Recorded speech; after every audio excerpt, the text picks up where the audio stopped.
As a mystic, you see how things change first in the inner. There is a law that everything that happens in life first constellates on the inner planes. For example, this movie you are doing first constellated as an idea inwardly. It was given to you as an idea. It came from somewhere within.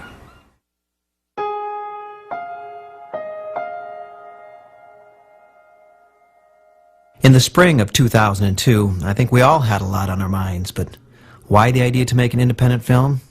I don't know. So, since I have no idea how to make a movie, I figure I'm going to need some help. So he lays this out on me, let's make a movie, and of course, I say yes. Yeah, and it's brilliant, just brilliant. If you're going to make a film, ask your cousin and your best friend who has no history of filming or editing or acting or making movies at all. If we had known back then what was going to be involved in this project, I don't think we'd have had the courage to have taken it on. And maybe that's true of a lot of life's journeys. When we first started the project, we said we wanted no fear and no attachment. No fear of saying that, you know, someone's not going to like it. No attachment by saying that it should be something. And the reality is that you can't really do that.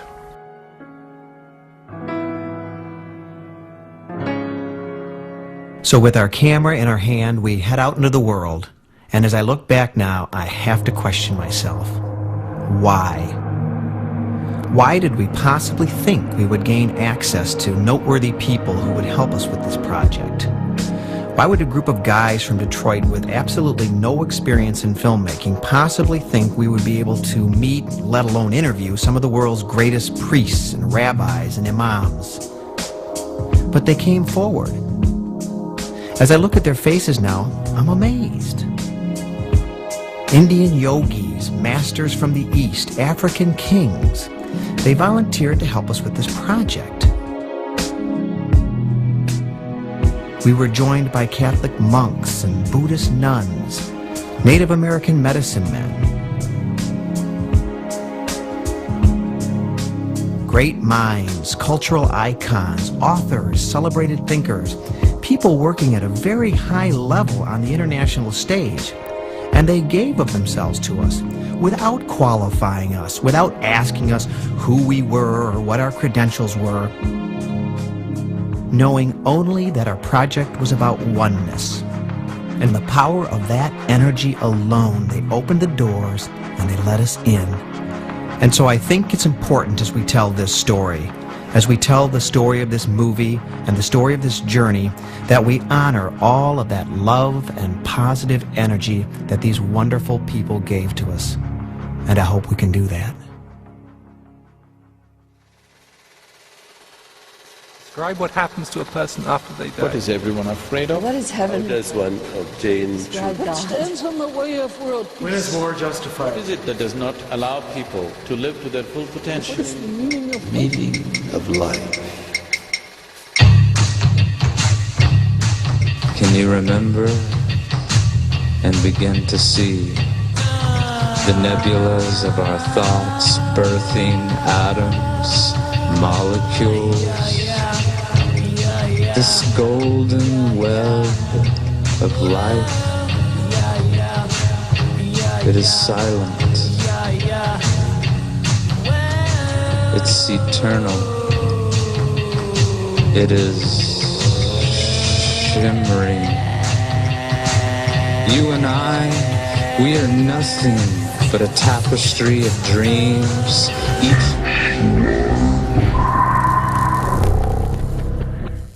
I mean, we had to remember, we're just a couple of guys trying to make a movie in a basement in Michigan. Yeah, we found out we couldn't do what they do in Hollywood. So we decided to go back to the basics, and our new beginning for the film came in the form of a simple, beautiful woman, Sister Eveline, who with 3 words gave us a new start to the movie.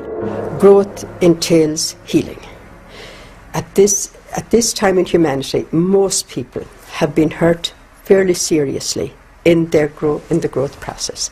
And unless they do their healing and work through this negativity, they will never become totally who they are.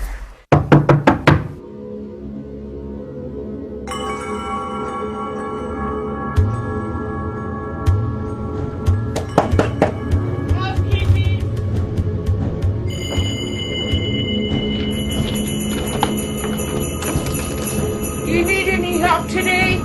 All set.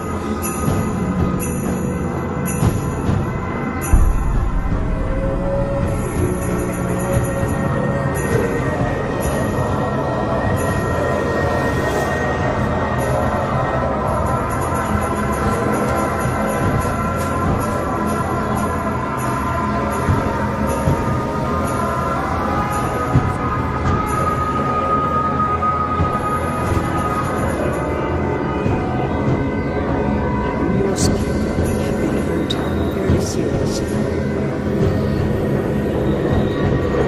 A child was abducted yesterday from a West Side playground. This is the third such incident in the area in the past 2 months. 3 people are reported dead as the result of an early morning shooting spree outside a downtown bar. Police are holding 2 men in custody. The Ambassador Bridge has reopened after what officials describe as a credible terrorist threat. Details following this report from Washington.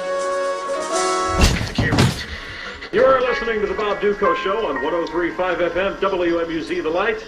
Fearlessly defending the faith with you as always. A little bit of a departure from our regular Free-for-All Friday. This is where we're giving you folks a chance to participate in this documentary that's being put together. The first interview that we did was about 5 weeks after we had gotten the camera in the mail, and it was at a Christian radio station. It was on a Christian radio talk show, the Bob Duco Show, and he actually put us on the air. Where several questions being asked from a lot of different people from a lot of different cultures. They're going to be asking these questions Of the Hindus and the Buddhists and the Muslims and the atheists and the Hare Krishnas and everybody else. And they're also asking them of the Christians. And guess what? They're going to be asking me a bunch of these questions in an interview after the show. But in the meantime, we're throwing out some of the questions to you and giving you a chance to participate with some of your thoughts on this. So, the question on the table right now, if you were granted one wish, what would that one wish be? Let's get the Christian perspective on that. If you're granted one wish, what would that wish be? Off to the phones we go. We'll start with Rod in Belleville. Rod, hi, you're on the Bob Duco Show. Hi, Bob. I listen to your show, and I really enjoy it. Thanks, Rod. The one wish I have, and I'm a pastor in the Belleville area, is that everybody would come to know Jesus Christ as their personal Savior. That's it. You know, that's the big kahuna, right? Everybody in the world, all 6 billion people, boom, let's go, get on your knees, right? Would that be a wonderful, wonderful thing? What an incredible thing that would be. 2 days later was our next stop. It was the summer solstice picnic of the Michigan chapter of the American Atheists. God is make-believe. God is fairy tales for adults. God is a belief system that is not credible, has no evidence. God is just something that is made up so that people can deny the truth of death. We had just learned lesson number 1. Oneness is not about being the same. It looked like things might get a little confusing. The all-encompassing smile gently says, God loves you. Oh, why smile? You don't even know me. Well, I don't want to sound so eccentric, but to be very, very honest with you, again, I have to realize that Jesus Christ is life. In St. John, the 14th chapter, he stated in the verse 6, I am the way, the truth, and the life. No man cometh unto the Father except there is no by me. sort of God. This is the only way. I grew up that we Catholic, can get and to if God. my school sees this, I'm fired because I teach in a Catholic school, but I don't believe in God per se. I believe in the kind of beautiful famous goodness joke that the theologians tell, where little Johnny is asked by the preacher, Johnny, do you know the meaning of faith? You know what faith is? And he says, sure I do, preacher. He said, what is it? He says, faith is believing what you know ain't true. Walk in the path of God, Smile says. But again I find myself trotting along the path of man. It's where I live, for crying out loud. Directly linked and fully bonded with human Your soul goes up to heaven. Comedy show, ladies. You need to go to the show. And what else? And all that baggage that comes with it, draped with human attributes, full of folly and foibles, so outlandish no imagination could conjure them up. We're living in the last These days, are real stories. A lot of things are going on, like homelessness and drugs, alcohol, and a lot of gang activity. I don't know, maybe it's hard to find work and things like that. So some countries are in the dump, some countries are up, some neighborhoods are in the dump, some neighborhoods are nice. So that's the answer to that question. Mr. Man with a nice shirt. What else? These are real stories unwinding in cities and towns all over the world, in many languages, through every culture, lives weaving their way like webs.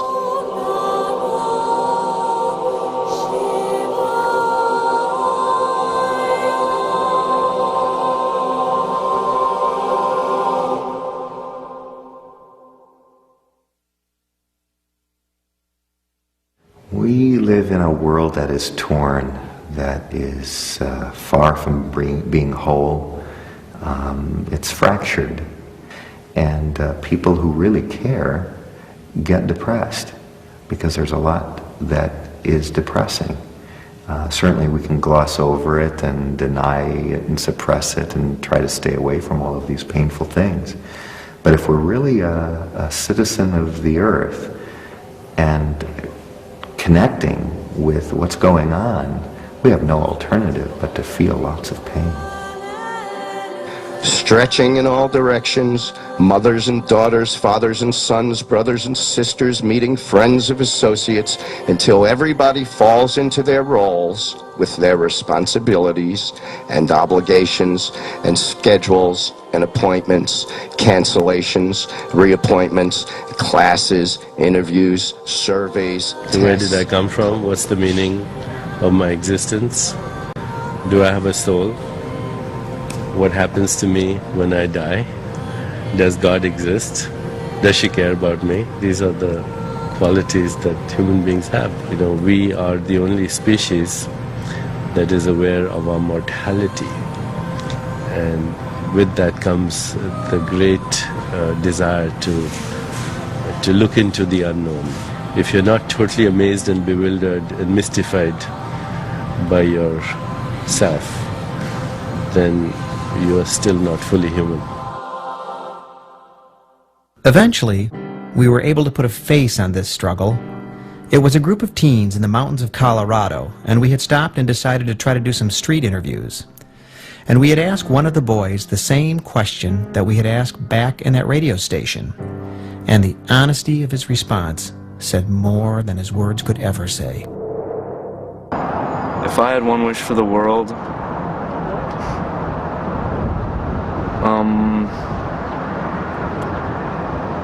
if I had one wish for the world, I would have everyone, I don't know, I'd have to think about that.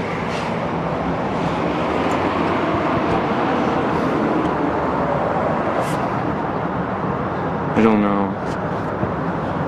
I wouldn't have a wish for the world. I don't think I would choose wish for the world. I don't think I'm worth it. That's the truth.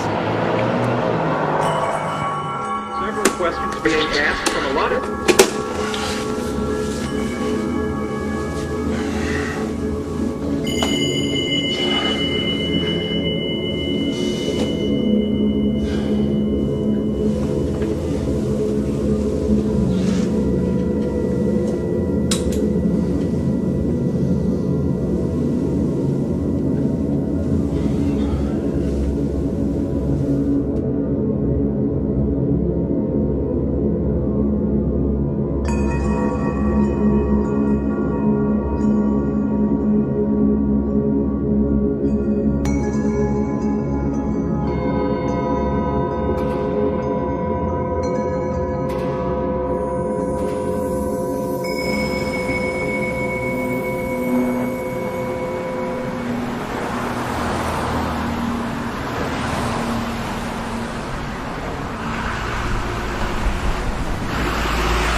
The original plan for the movie was just to do street interviews. We were going to get our camera and put together a list of questions and talk to people on the streets and try to get a broad cross-section of humanity answering these questions. Well, at some point we decided, let's try to get an interview with a famous person or a spiritual leader or an icon or an author. And so we sent out a few emails. And the first response that we got back was from Dr. Robert Thurman. Not only is he Uma Thurman's father, but he happens to be a great author, a professor, close personal friends with the Dalai Lama. He was the first American-born Tibetan Buddhist monk. And he's kind enough to invite us to his home in the Catskill Mountains. And, he's never seen the questions, never heard the questions, so he's doing everything off the cuff. I mean, we're asking, describe God. Why is there poverty and suffering in the world? Why are so many people depressed? What happens to you after you die? And he's barraging us with this wealth of information and articulate thought, and it was an incredibly powerful interview that we were having. Well, question 17 was a little bit different. Question 17 was our non-verbal question, as we called it. And the question went like this. Non-verbally, by motion, gesture, or movement only, show or act out the condition of the world.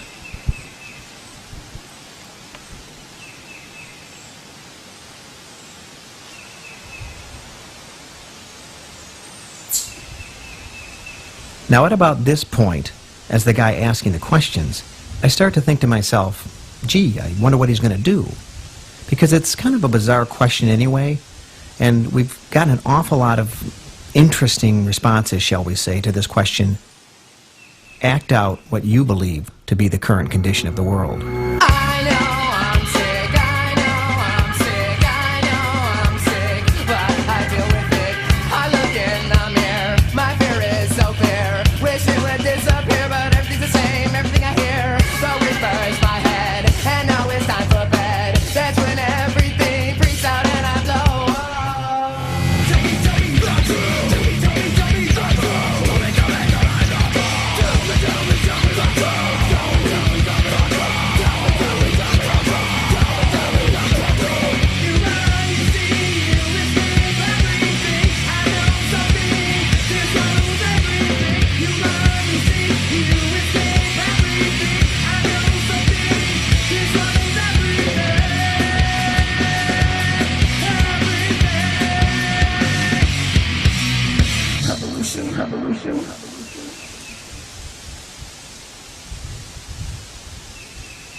So there's Robert Thurman, continuing to stare at me during this interview.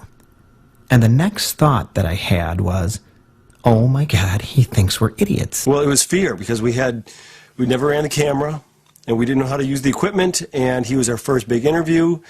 It was fear. And the reality is, we did become fearful. I know I became very fearful during this part of our exchange. I was actually afraid to blink. I think fear is a very powerful emotion. What are we all so afraid of? Oh, we are afraid of our shadows. We're afraid we're not good enough to do certain things in life. We're afraid that we might do something wrong. We're just afraid of ourselves. We're afraid of ourselves. We're afraid of ourselves. We're afraid we're not worthy. We're afraid we're not worth it. I think we're afraid of knowing who we truly are. We're afraid of what this world might do to us. We are afraid of the darkness inside of us. We're afraid we're broken and failures, and we'll be discovered, and then we'll be shamed and shot. We're afraid of our power.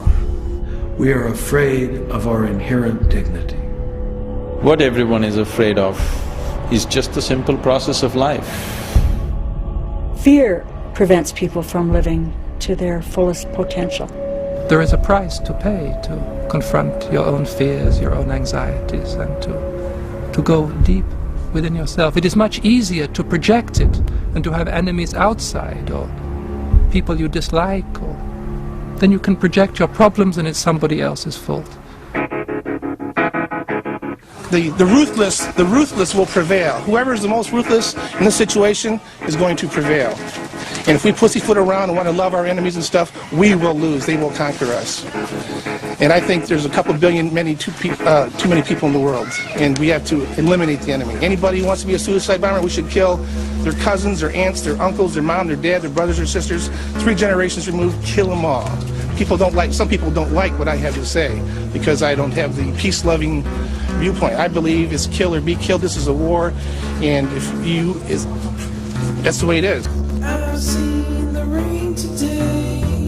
It fell upon my face. I cried as I washed my sins away.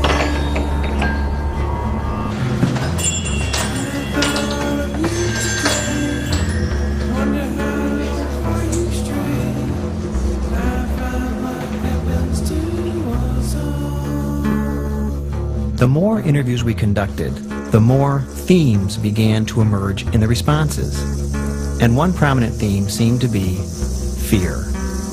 Thomas Merton, one of the greatest Christian mystics of the 20th century, once wrote, "The root of war is fear." This was certainly a timely subject for our project. Pacifists, a few leftover hippies from the 60s attended, shouting their message of love and let live. Spewing their unpatriotic rhetoric, these rebels are misinformed and in dire need of a history lesson. In 1945, the atomic bomb saved more lives than it took. Throughout civilization, nations and cultures have always clashed, with the superior army utilizing strategic initiatives, always winning. Anyone assuming everlasting peace on earth is being unrealistic and will certainly be unprepared when war touches their border. There are two kinds of ignorance. One is innate ignorance, which is born of the dualistic mind, me and the other, biological organism and the universe, mind and body. Our dualistic thinking leads to ignorance, and then sometimes we institutionalize our dualistic thinking, we call it religion, and then we go to war. God has anointed America as the land of the free and the home of the brave, and we need to baptize other nations. I would say that war is justifiable when our freedom is in jeopardy. That's what I'd say.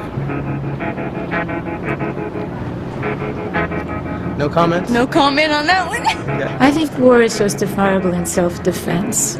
Only in terms of defense. Self-defense. In self-defense.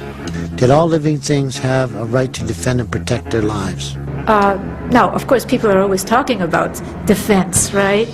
And really, it isn't defense. You know, we hear of the Defense Department, and it's really a War Department. And I believe that violence is wrong. If there is such a thing as a human sin, it is a sin to fall to violence. If I can do it with words, I'm going to do it with words. If I can do it with a chokehold, I'm going to do it with a chokehold. But if I need to do it with a bullet, I'll do it with a bullet. Come on, lay it on him. Give him the... Then I think, yeah, since a lot of our people have been killed, that we should go over there and bomb the shit out of them. I really do. Fear is like a plague. It's like a disease. And it has its way to infiltrate people's minds and to cause people to posture in a very unhealthy way. When there is excessive fear, then even we begin to become the aggressors ourselves. The greatest way to ensure peace is through a higher military presence and the will to use that power when necessary. This is where I think the world religions have an important role. They themselves have been a principal source of violence over the centuries. And this has to stop. Religions proclaim human values. They've got to work together. The root of the word religion is religare, to bind back and make whole, or to make one. And I think current religion is doing almost the opposite. It's amazing to me that the religious people of America are not standing up and screaming. And yet we let our heads of state talk this way. The right of preemptive strike. Once that is set in motion, I don't think we have any idea what we've unleashed. That as soon as human beings perceive the possibility of anything, which can largely be manufactured by our own fears, we have a right to go kill first? I have on my puja table Christ and Buddha and my guru and many Buddhist monks. And I've got George W. on the table. And I say, hello, Buddha. Hello, Maharaji. Oh, hello, Krishna. Oh, hello, Georgia. Because we are the world's policemen, we have the authority to implement our rules of law and a duty to enforce them. And I know right there what my work to do is. There's the work I have to do. And I can't free him until I'm freed. And we are mirrors of each other. By the practice of deep listening and gentle speech, we can help remove the wrong perceptions in us and in them. And this is the basic practice in order to bring peace. And our political leaders have to learn how to do that. So if each individual, especially politician or the world leaders, as like in our country, in America, the leader of the nation, can defeat these enemies, hatred, selfish desire, and ignorance, we have no war outside. Jihad is the holy war. Now, it is said there is the greater jihad and the lesser jihad. And the greater jihad is the war against the nafs, one's own lower self. And anybody who embarks upon any serious spiritual quest has to conquer their lower nature. The holy war, kind of strange name, but it's the war against the worst enemy of all. The war against our bad side. So everything comes back to consciousness. From our thoughts it produces our words, from our words it produces our actions. We must watch our actions because it produces our habits. Our habits produce our character, and our character produces our culture. So we have so much of a violent culture, we have so much of inauspicious habits because our thoughts are so much based on fear and violence and aggression. Any country that develops nuclear capabilities, harbors terrorists, violates human rights, or threatens our way of life must be held accountable. That's when war is justifiable, is when they hurt us? Yeah, it's when they hurt us and they kill our innocent people. I mean, look how many people died in... Who's to say what's innocent? But, it's all in one perspective. We need to look at life much more closely, the global situation much more closely. Why certain people are aggressive? Why certain people are willing to shed their own lives just to cause a little misery to somebody else? Something must be making them so desperate to do it.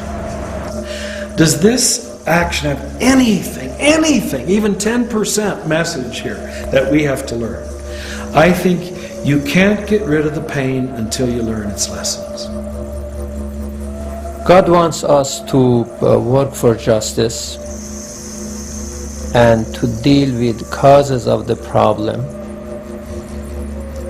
and to bring understanding among humanity and to fight poverty and injustice and oppression that are causes of many problems in this world. There is great iniquity in the world, a lot of imbalance. 80% of the world's resources are consumed by less than 20% of the world's people. When fundamental needs are not met, then the reaction to that is violence. Actually, it's not even violence in the beginning. In the beginning, it's shock and numbness and denial and fear and panic, and only later does this turn to anger and violence and retribution, and then the whole cycle starts to perpetuate itself.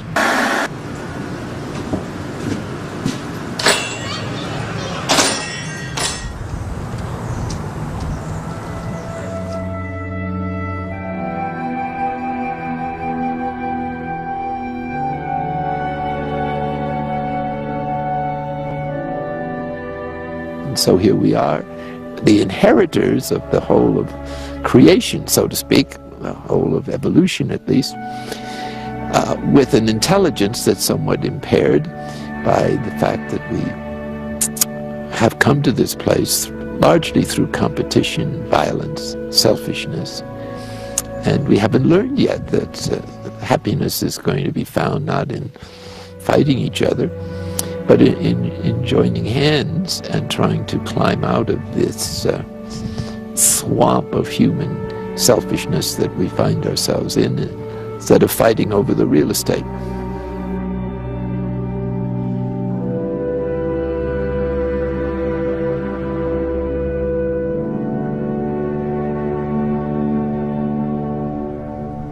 The magic of the movie was more than just getting great interviews. It was people coming forward and helping with camera work and production help and even things like music for a soundtrack.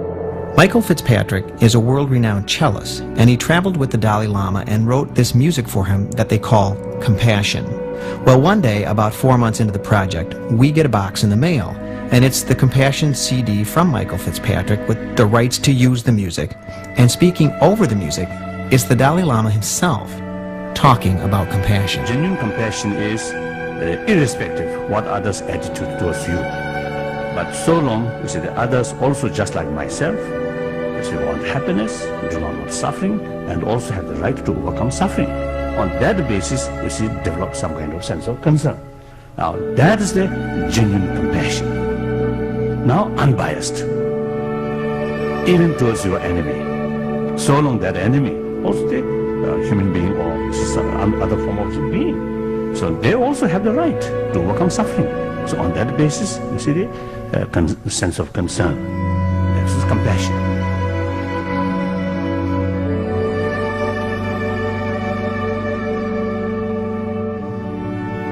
Somewhere in the suffering, the poverty, the distress in this world, there is some lesson, some experience that people need.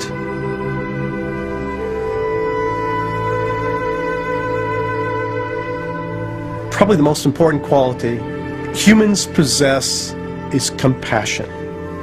To feel with, to be in solidarity with other people's pain, and to let it become my pain. I think evil is the absence of consciousness, of empathy, of being able to feel with another. If you allow yourself to be vulnerable and let the pain in, once you let the pain in, you can't be a hard ass anymore. You just can't. Do you understand? A pickpocketer come and pickpocket my money. The money I work so hard. And then I cannot love the pickpocketer. I cut his hand and I look deep in his eye. Who is your father? I don't know. The pickpocketer said, who is your mother? Mother is there. Instead of slapping the pickpocketer in a very superficial way, you just keep his hand, look deeper, inquire about him. And when you inquire him, you understand him deeply. That is vipassana. And when you understand deeply one thing, two things, slowly, everybody will become Buddha. If we'd seen Jesus as a living message of human vulnerability, I think that quality could save the world. And this land will become the land of God.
We were about a year and a half into the project when another really rare interview opportunity presented itself to us. In 1967, Dr. Martin Luther King nominated for a Nobel Peace Prize a young Vietnamese monk named Thich Nhat Hanh. Please call me by my two names so I can wake up. So the door of my heart will be left open, the door of compassion. Over the next 40 years, Thich Nhat Hanh went on to become a real major figure on the world stage of spiritual thought and a renowned Buddhist teacher. It was during one of his rare visits to the United States that he learned of our project and agreed to meet with us and share his thoughts. Well, the plan was to study with him for 3 days, and at the end, he'd answer some of our questions. But after the 3 days, we found out that there were a bunch of other groups that wanted to talk to him as well. But despite these demands on his time, for whatever reason, he walks over, sits down in front of our little camera setup, and spends 20 minutes with us. And what I thought was interesting was when I asked him one of the questions about living in the present moment, he answered the question with a story. A man riding on a horse. He seems to be in a very hurry. And a friend of his standing by the sidewalk, calling on him, "Where are you going?" And the man on the horse said, "I don't know, you ask the horse." It means that we do not know where we go. We allow the situation to carry us away. We are not in control of ourselves. We do not live our own life in the here and the now.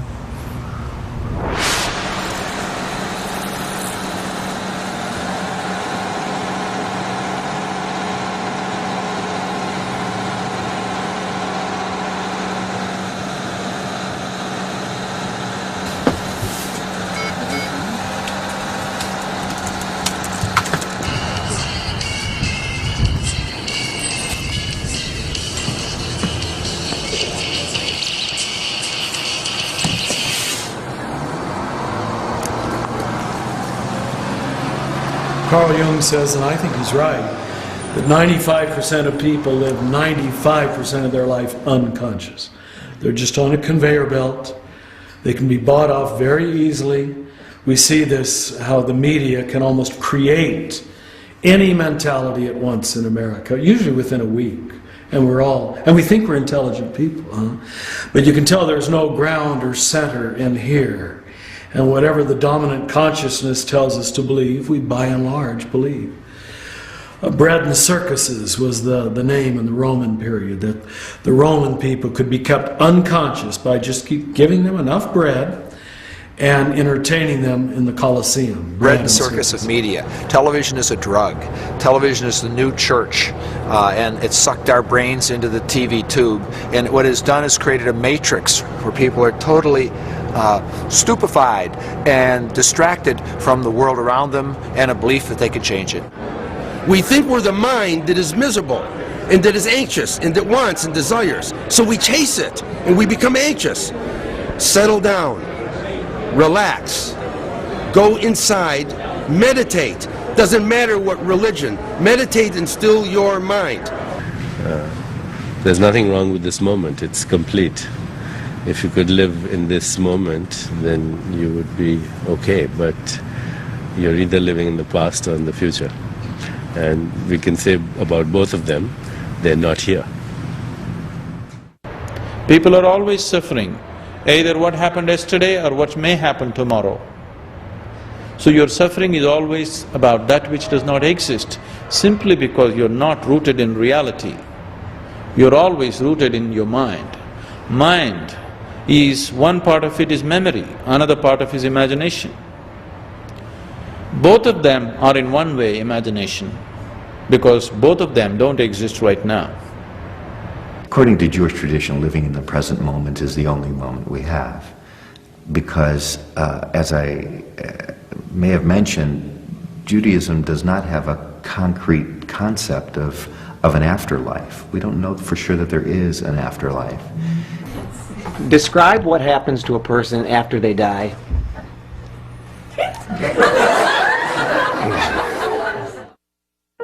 In what certainly was one of our most interesting interviews, we were able to actually get a first-hand answer to this question about what happens to a person after they die.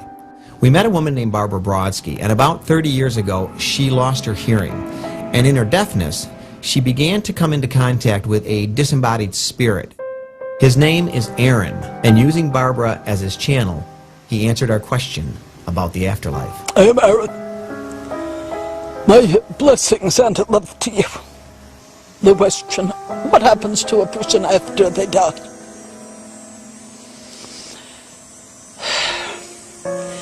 Death is safe.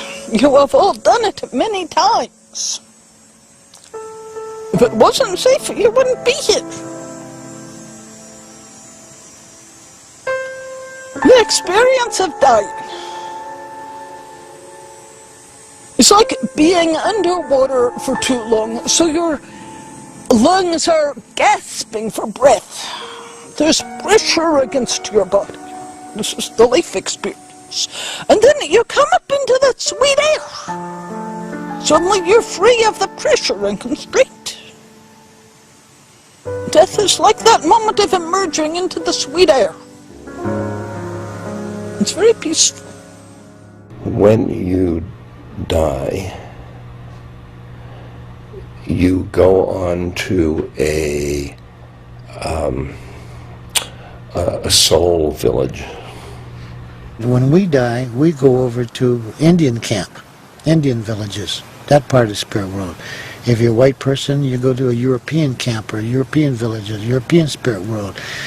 Well, I like to believe that depending on how you were in your life, during your life, you go to heaven or hell, unfortunately. But I like to think that everyone's going to go to heaven because God loves us all.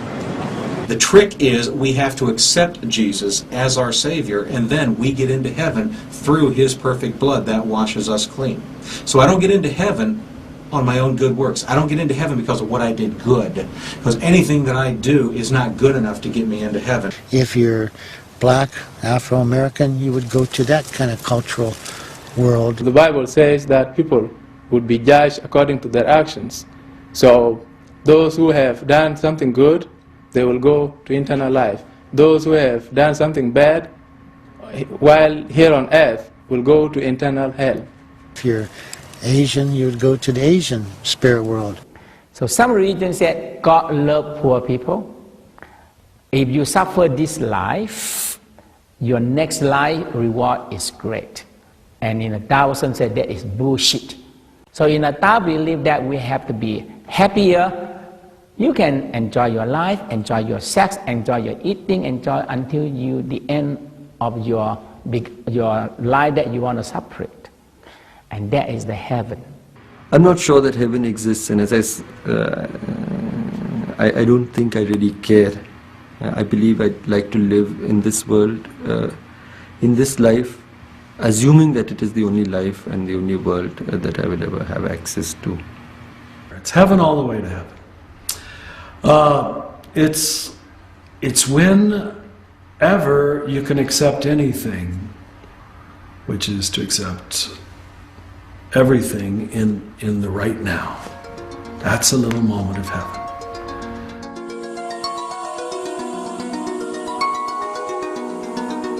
The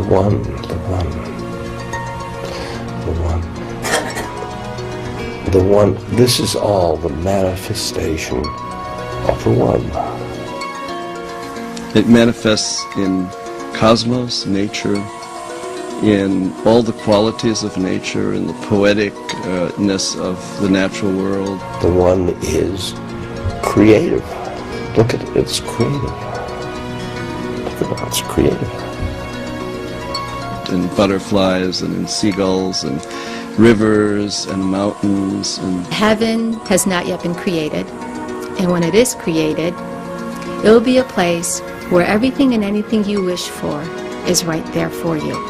You know, to be honest with you, I've not thought about heaven. Not in the pie in the sky, the traditional way, the way I was raised, where they say, well, you know, if you're a good girl, you know, you'll go to heaven and be above the clouds and, you know, at the pearly gates and all that. I don't happen to believe in all of that. Almost nobody literally believes in the heaven of infinite youth of seeing all of the people who have gone before you that you want to see, of endless meals and joys and repetition of all the successes you have had and elimination of all the failures, in a world where the rain is gentle and the sun shines occasionally, but when you want it to, and when there are flowers everywhere. Fragrances of flowers and plants and human beings, and in the innocence of children, in laughter, in selfless actions, in the stars, in our dreams, our psychological processes. And when everyone smiles at you and you return the smile. Heaven can be here. Heaven to me would be here on earth. Everything is a manifestation of the divine. The divine is there. If we have the awareness, we can perceive it. So it's not a place elsewhere, it's here. This is nirvana. We're in nirvana. But we're like, we're enjoying, we're very bad at enjoying it.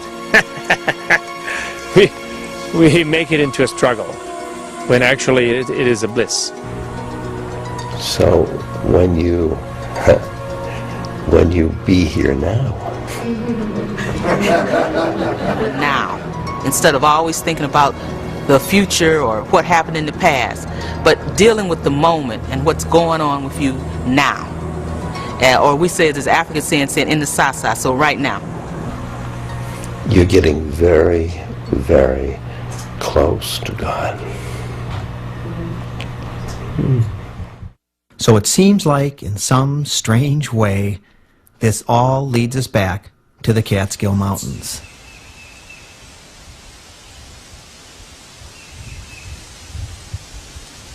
So after wondering what he was going to do, and then being afraid of what he thought of us, as we continued with our eyes locked, I was suddenly overcome with a sense of the present moment.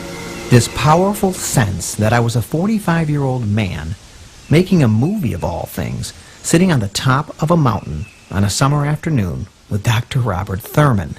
And I knew in that moment that this journey had great meaning.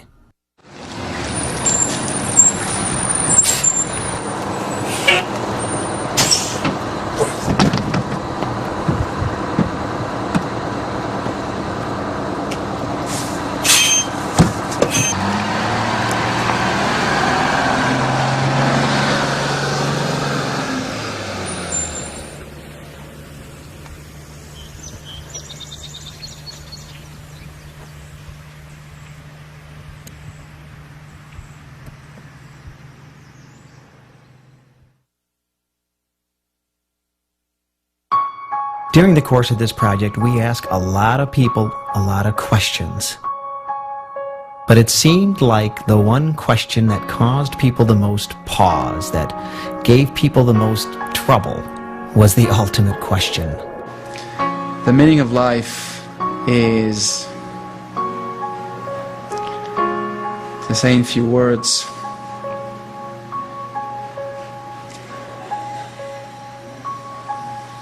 the meaning of life. God, that's a good question. That's a really good question. We're here because that big question. What is the meaning of life? The question is actually absurd. God. Like for me, I couldn't tell you. I have never really thought about that. I don't know enough to answer that question. I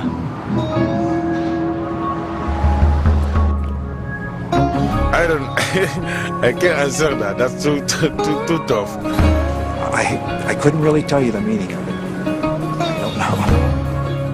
I don't know. I don't know. I can't answer that. I don't know why we're here. Cheers. Something is trying to happen here. Something is being born, like a phoenix rising out of the ash. Something is being born.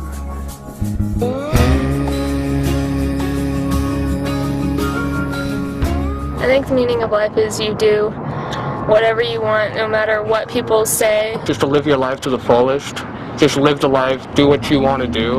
And if a person tells you that you suck and that you can't do it, I believe to prove them wrong, and that will be the meaning of your life. Is not to look back, you know, to enjoy that moment, you know,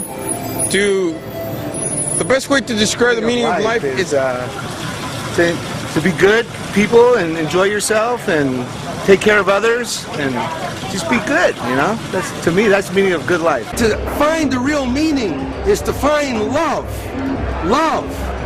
Christ is love. Buddha is love. Krishna is love. There is a great power giving us life, and that gives us meaning to find that great power.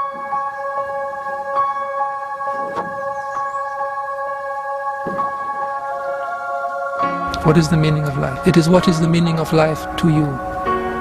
Because for me it is different to you. Because each of us is unique, each of us is different, each of us has a unique note to play. All of us are just this huge, massive puzzle, massive puzzle. Each one of us is a different piece. And that's our I. That I am a part of everything else that's here. And so the meaning for life is that we all have a role. And I'm trying to define what my role is. And if I know what my role is, I know what the meaning of life is for me. Carl Jung, he said, find the meaning and make the meaning your goal. Just like Joseph Campbell said, follow your bliss. The meaning of life is to experience the divine potential within you, say yes to it totally, and actualize it on the behalf of all life. The meaning has to be made here in my relations with other people. Collectively, what we make of this earth and of all the people who live together, that's what makes the meaning of life.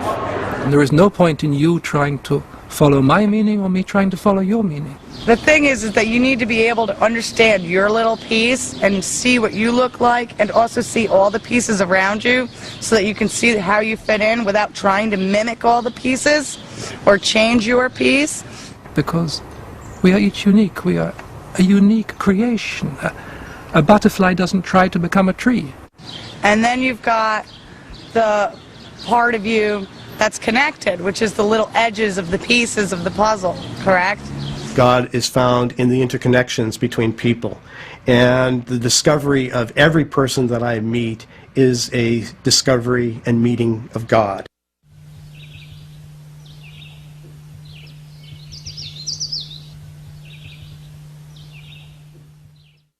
As we look back now, having completed all of the interviews, it seems like the meaning of the project wasn't found in the answers that we got.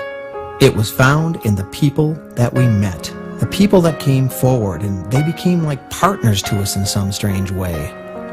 Maybe the best example of that is Llewellyn Vaughan Lee. He's this great Sufi mystic who invites us to his retreat in Northern California, and while we were there, he answered the question, what is the meaning of life? But when he was answering the question, it was as though he was talking directly to us about having come together for the project.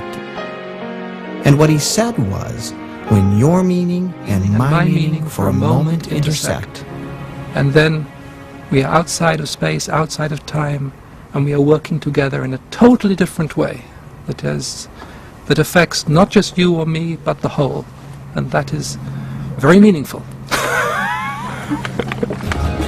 I see a face in the crowd. I see eyes wide open. I see a face with seeing eyes in a crowd of blind men.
What is the meaning of life?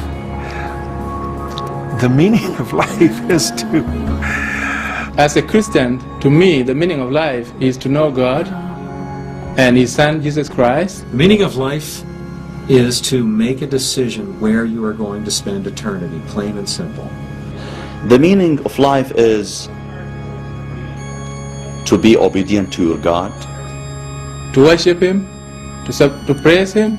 Those who deviate from His path, they are dead, even if they call themselves alive. He is a God of judgment, He is a God of wrath, and a God of consequences. Let me think about that. If there is a God, I don't want to believe in Him unless He accepts all of us, instead of condemning the ones He wants to. Describe God. Describe? Describe God. Describe what? Describe God. I didn't get you. Brahma. Describe God? Oh. Describe God.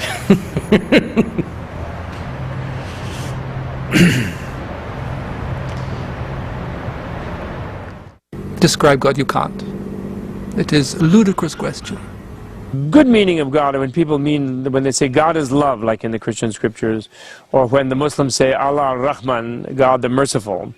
If they mean by that sort of the power of love is the power of the universe, that isn't necessarily a person, doesn't have a plan, and also love doesn't necessarily control the beloved, it just wishes for the happiness of the beloved. So it's sort of a happiness energy that wishes for beings to be happy. If God is defined that way, then there's no question any religious person of any kind, whether they're theistic or monotheistic or not, they would agree with that definition. The personal definition, like the angry God, the God of this tribe, that sort of thing, those things are a little bit problematic from an enlightened point of view. The great mystics of all the great world religions, Islam, Judaism, Christianity, Buddhism, none of them are afraid of God. Huh? God is not a person. He's not some sort of character who sits in a chair or something. God is certainly not a dead white male in the sky. He's not like some big old white dude sitting up there on a diamond gem-throated throne, you know, with a long beard, you know, looking, you know, all elegant and snooty and looking down on people. When you say describe God, you have a firm assumption that there is somebody sitting up there. This assumption has created enormous pain and suffering to human beings on this planet. So if there is something called Creator, if there is a force or a person or a thing which is creating all this, where can it be?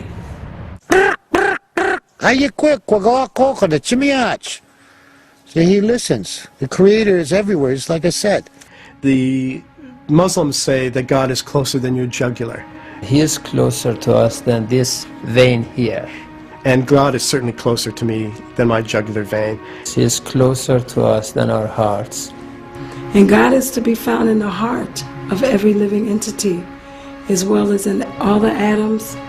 Smaller than the smallest. One could say smaller than an atom or an electron, and greater than the greatest, greater than the whole universe, is the divine reality. That God is in everything, everything is God, everything is a part of God. We call the Wu-Chi, the nothingness, the center of the universe. So in Taoism, we don't give them a name of God. Tell them that God is not out there. God is beyond even our idea of the beyond. You can't describe it, you can only feel it. The real goal is something much more amazing, you know? It's much more fantastic. Like a phoenix rising out of the ash, someone waking up. What is the meaning of life?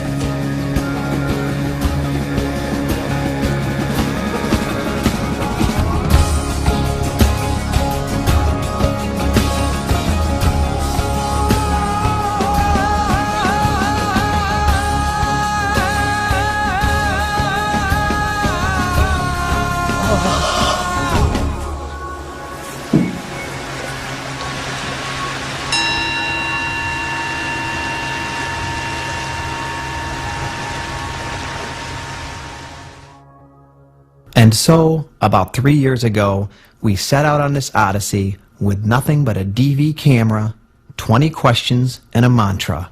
We are all one.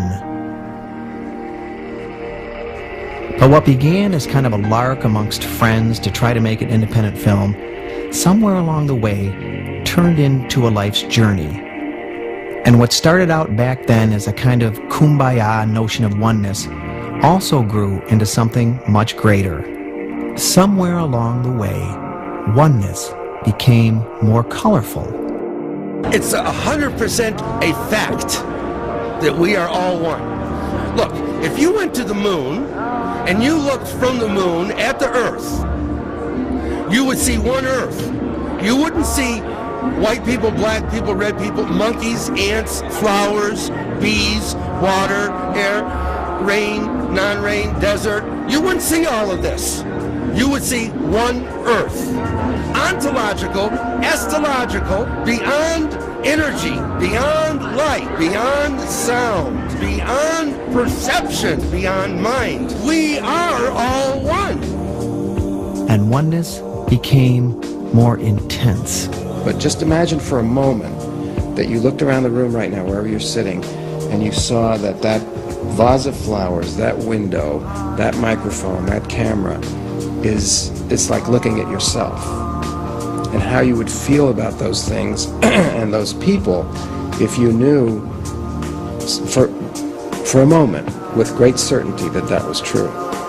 And I think the answer is right there.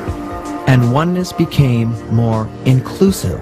And so We Are One is an exploration of discovering that the oneness is paradoxically, in the multiplicity, plurality. Despite the fact that we have a lot of differences in terms of ethnicities and nationalities and different traditions, and in terms of our geographical location. The Israelis and the Palestinians, Bosnia, Chechnya, Pakistan, Iraq, and we are American, we are Dutch, we are German. Jews and the Palestinians, the Christians and Muslim, Arabs, Buddhist, a Hindu, a Jew, a Muslim, an animist, an atheist. East, West, North, South, up and down. All people. There are hundreds of languages, probably hundreds of races that exist in our world today. The fact remains that we are all one. We are all one. We are one. نحن كلنا موحدون. And oneness became more internal. Ask yourself, who am I? What do I want? And if you go really deep into this, who am I?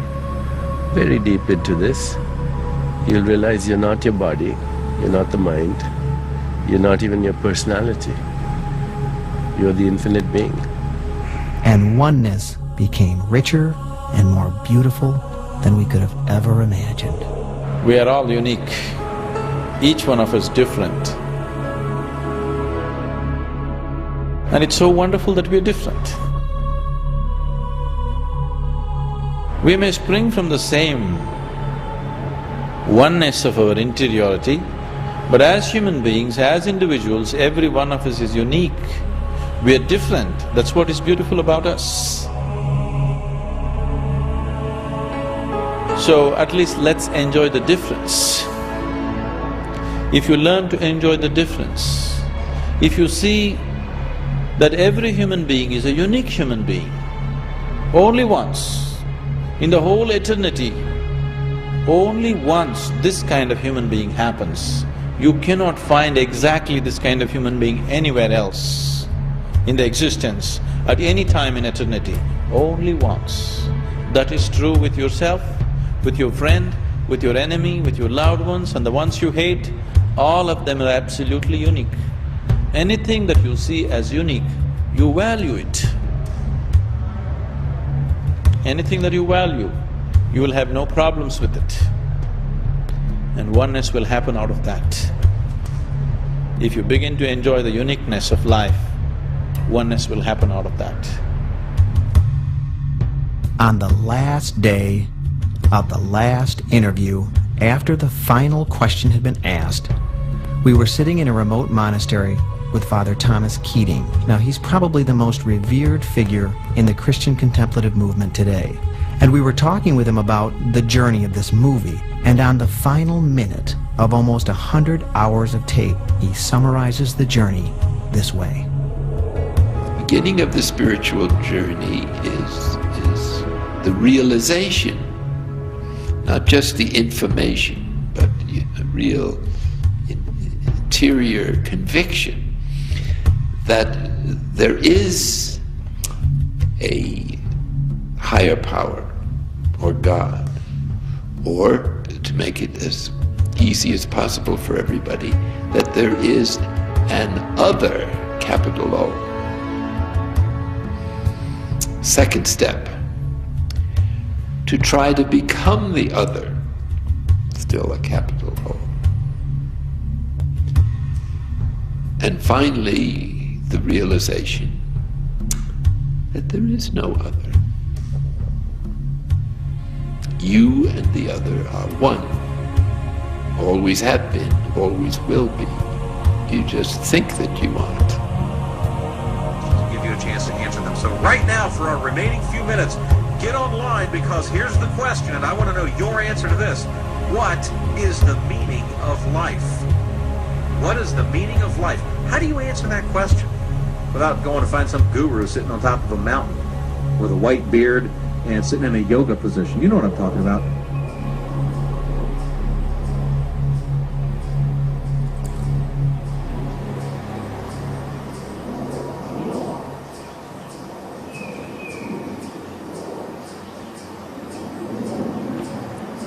Okay, thanks. It is our work, the work of you who are making this film, the work of the people who are watching the film, to bring this next level of evolution into being.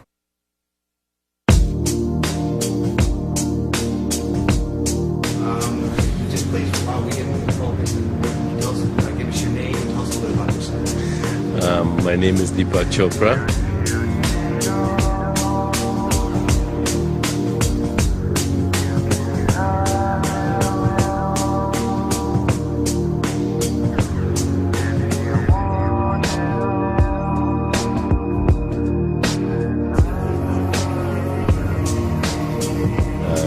Still deciding what I'll do when I grow up. Why are so many people depressed?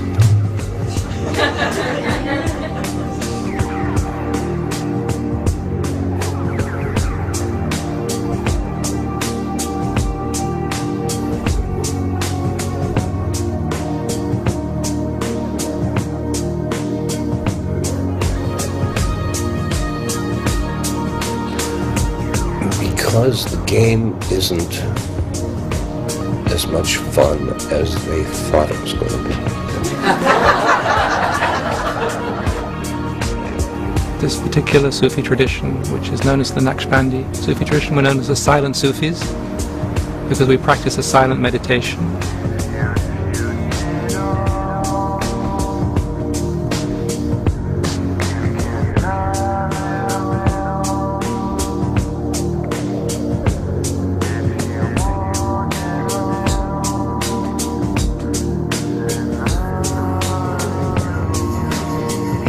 Our tradition goes back to the 13th, 14th century in the Middle East.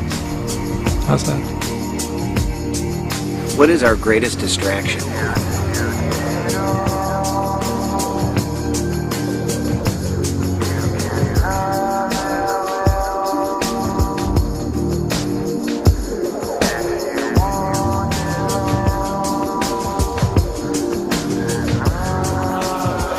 Our greatest distraction? Cheers. Take care. Have a nice weekend. All right. Thanks for calling. Bye. Greatest distraction is the telephone. Are we going to have to do something about that? You bet we are, wouldn't you? I have not seen a fly for months. We don't have a lot of flies. We'll take this as a bad omen.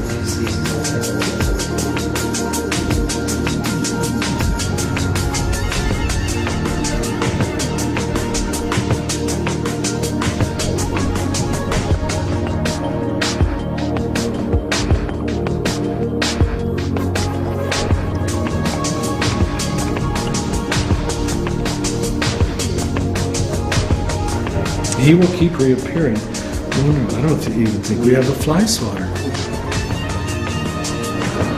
What is the meaning of life?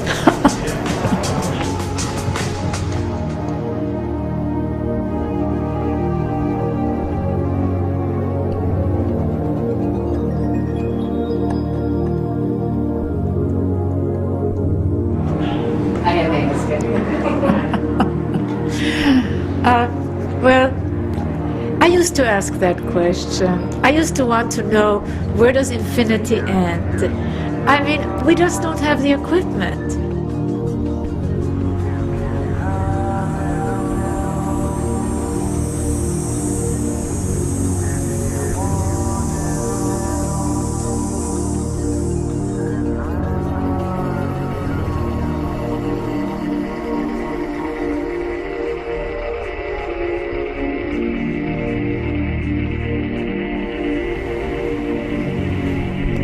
Thank you. All right, can you state your name for us? I am Chris Willis.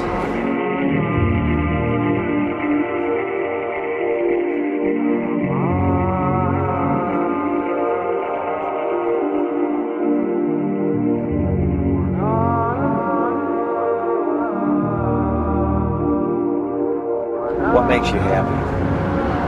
Nothing makes me happy. What makes you sad? Nothing makes me sad. I'm Sadhguru Jaggi Vasudev. What should I say about myself?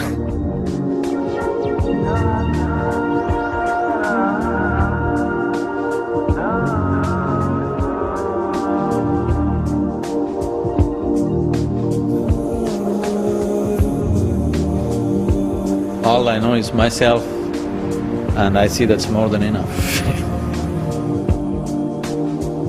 Can you describe for me the spiritual journey?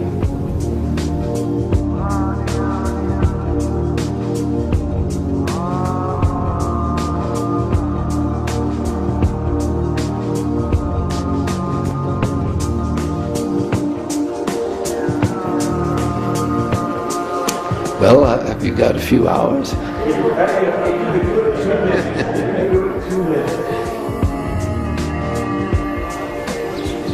I'm Dragonfly Forest Craft Haven. I am the Woodstock Local Fairy. Nice to meet you.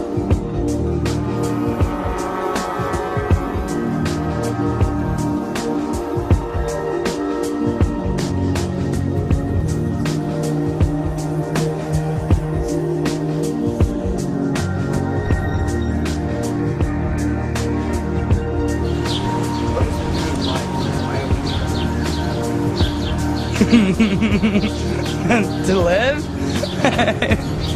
The meaning of it all? I guess that all depends on your perception.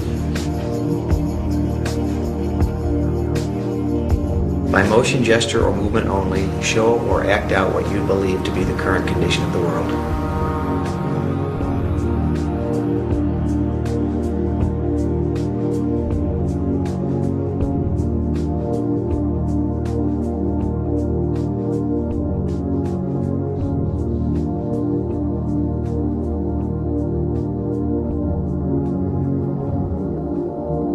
Now you can explain it to us. Okay. So everything that is dysfunctional is accelerating and converging towards possible global catastrophe.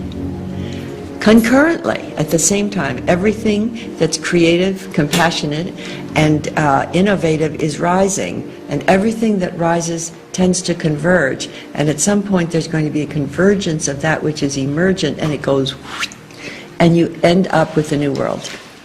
Oh.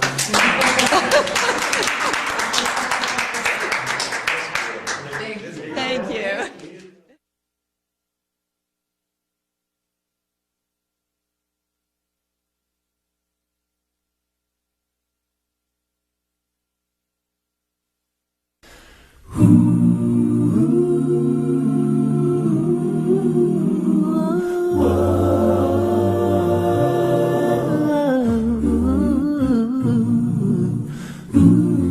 You see it your way, and I see it mine. It's something that's existed since the dawn of time. We gotta learn to live together each and every day.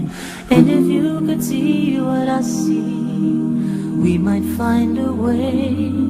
'Cause I know that we are different, but inside we're all the same. And someday you're gonna realize we're playing the same game. A mile in my shoes. A mile in my shoes. Do you think your eyes would open and see another view if you walk a mile in my shoes? Would you be so cavalier with the words that you choose? And would you be so quick to put aside someone who's not like you? Not if you walk the mile, a mile in my shoes. Oh, oh, oh, oh, oh, oh. Why does it always seem to be that everyone I know has a better plan for me? Well, I'm just trying to get my life straight, doing things my way. And if you would only listen, there might come a day when you don't only think of me as a smaller man than you, but an equal part of a bigger plan that's gonna see us through. A mile in my shoes. Do you think your eyes would open and see another view if you walked a mile in my shoes? Would you be so cavalier with the words that you choose? And would you be so quick to put aside someone who's not like you? Not if you walked a mile in my shoes. And if you're always up there looking down, you will never see what's true. And if we start seeing eye to eye, you'll see the real you. It's really nothing new. If you walk a mile in my shoes, do you think your eyes would open and see another view? If you walk a mile in my shoes, would you be so cavalier with the words that you choose? And would you be so quick to put aside someone who's not like you? Not if you walked a mile,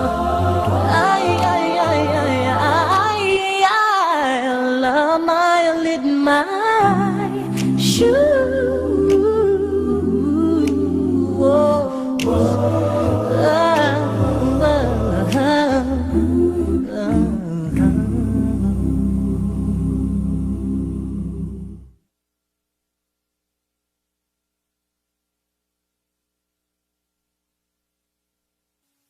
You see, the reality is, I woke up one morning as a middle-aged dad in suburban Detroit thinking somebody's got to say something.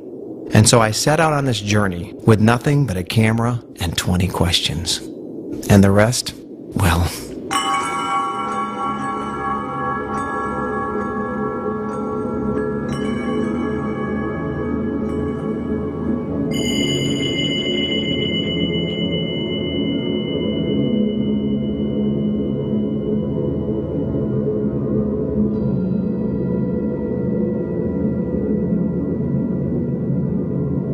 Ask yourself, who am I? What do I want? Where does infinity end? Where are you going? Do I have a soul? What is the meaning of life? What are we all so afraid of? What happens to me when I die? When you die. We don't know for sure that there is an afterlife. This assumption has created enormous pain and suffering to human beings on this planet. I'm not sure that heaven exists, and I don't think I really care. Anything that I do is not good enough to get me into heaven. We're afraid we're not good enough. We're afraid we're not worthy. We're afraid we're not worth it. I don't think I'm worth it. Fear is like a plague, it's like a disease. And it has its way to infiltrate people's minds. Sometimes we institutionalize our dualistic thinking, we call it religion, and then we go to war. The world religions have an important role. They themselves have been a principal source of violence. Just imagine for a moment.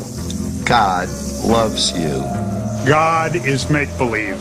God is fairy tales. God is certainly not a dead white male in the sky. The real goal is something much more amazing, you know.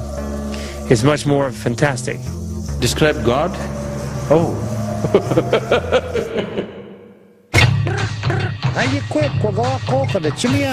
Allah Rahman, God the Merciful. نحن كلنا موحدون. East, west, north, south, up and down. It is our work to bring this next level of evolution into being.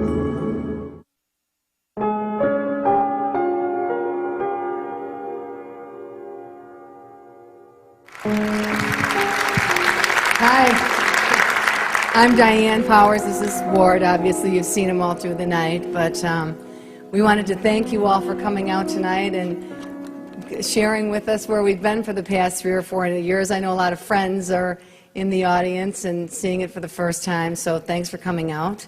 And thank you, Regina Abraham, for hosting the night, a wonderful new friend and a great supporter. And thank you. Yeah, thanks, Regina. Rock on, sister. I think one story that I'd like to share is when Ward and Scott had come up from the basement, they'd just finished the movie, it was such a relief because as we had traveled and interviewed everybody, and it started out like you heard, it was just supposed to be fun, but then we'd go and Deepak Chopra, Thich Nhat Hanh, Thomas Keating, they'd sit down, they'd say, this is very important. It's a very important time in the world. You're making a movie about oneness. Now we've done our part, or I've done my part. Now you can't let this sit on a shelf. You can't just let this be a half-baked project. This message has to come to the world. And they're very serious about that it wasn't just a game. And so I said to Ward, your backpack keeps getting heavier because of then we started feeling very responsible. And they would say, it's time, the world needs this message. So, you know, we have to have all different types of people bringing this message of oneness to the earth right now. And so when we finished the disc, we made copies and we mailed it away to everybody that really followed the movie and gave a lot of effort and energy to it. And one of the first emails that came back was from Llewellyn Vaughan Lee. And his email said, when you came to interview me, I thought it would be another quote-unquote spiritual movie. And he said, but what you have done is captured the essence of humanity. And in there, we both just went, ah. It didn't matter if the movie went anywhere else. Just that fact that he saw it as capturing the essence of humanity. And when I look at the movie today, I think what stays with me is that it is a great reminder that we are as human beings, we are intensely beautiful. And I think it's just a reminder how beautiful we are, every one of us, in every place that we're at. It's just amazing how beautiful we are, really beautiful. And that was what I came away with from everybody, from the people in the streets to the spiritually enlightened, was just a constant reminder that we are really beautiful and that we belong here. And we belong on this earth with one another. And that's what I take today from the movie. And again, it's so thankful to share with you. And the movie shows, well, actually I'll let Ward tell you where the movie's at now. On all over North America, actually on 4 continents now, there have been countless of these types of nights, these types of screenings, community screenings that are put on by regular folks. And there's something about the experience in these community screenings that feels right for this movie, and that is why we have decided to allow the movie to move into the world in this setting, in this venue, in this type of a coming together of a community of people.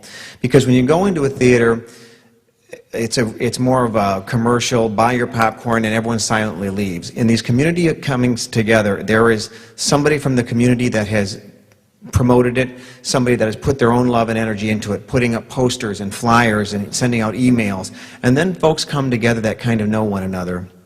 And then when it's shared, when the movie is shared in that setting, it's almost as though there is an energy in the coming together in the community that feels right, and these screenings have been remarkably successful more on that level, in that the experience of the coming together works very well with the movie. So thank you for being a part of what I think is really the way to experience this simple film.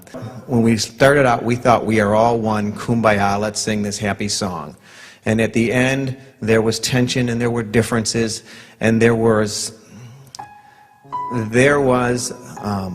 almost human imperfection to what came out at the end that I think comes through in the energy of the movie, and in that space, from that humanity, for us as an experience, the oneness became known. So thank you for coming and sharing and playing a part in all that. Questions. The question was, what about the young man with the dreadlocks? Chris Willis is his name, and he is a personality that is always asked about at the end of these the movies. It's amazing for all the famous people or the noteworthy people. Here's this homeless kid that has grabbed the attention of everybody that comes to see this movie. The part of the story I like to share when that question is asked is how we found him. We were heading up into the mountains of Colorado to interview Father Thomas Keating, and on the way we stopped for lunch.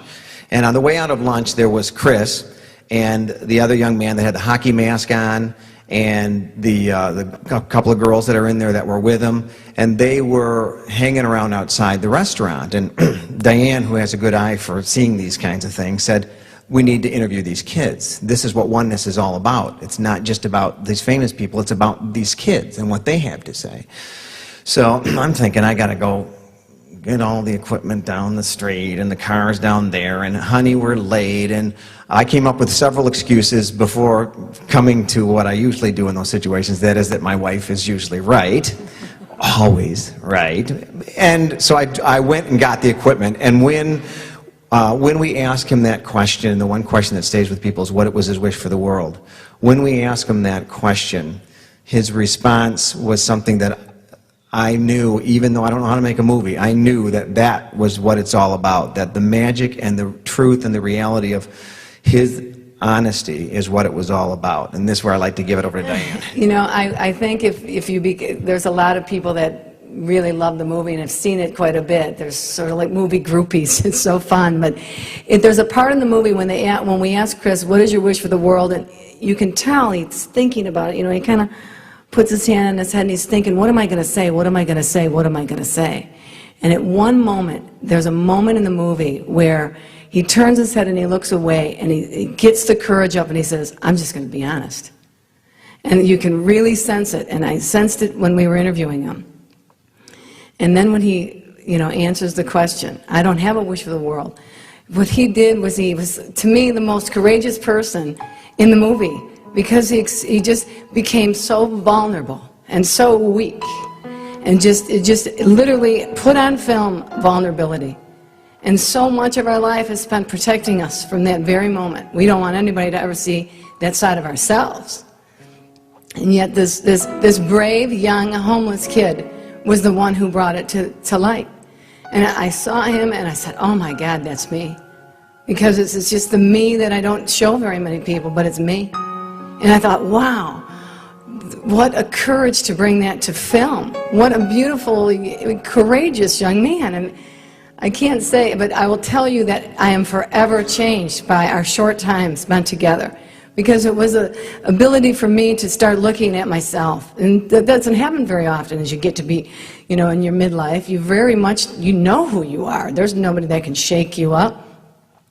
he really asked me to look deeply at myself. But the question then became, now, oh my goodness, I mean, it was like 3 or 4 days, and I was really shook up.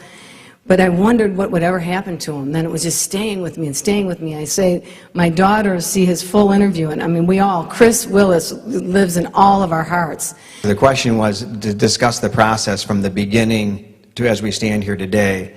And, you know, of course, while much of it is captured in the movie, I think the part of it that the movie doesn't fully get to, because a lot of it has happened almost since the movie's been done, has been the fact that this movie has called out the gifts of literally hundreds of people that have made this all a reality.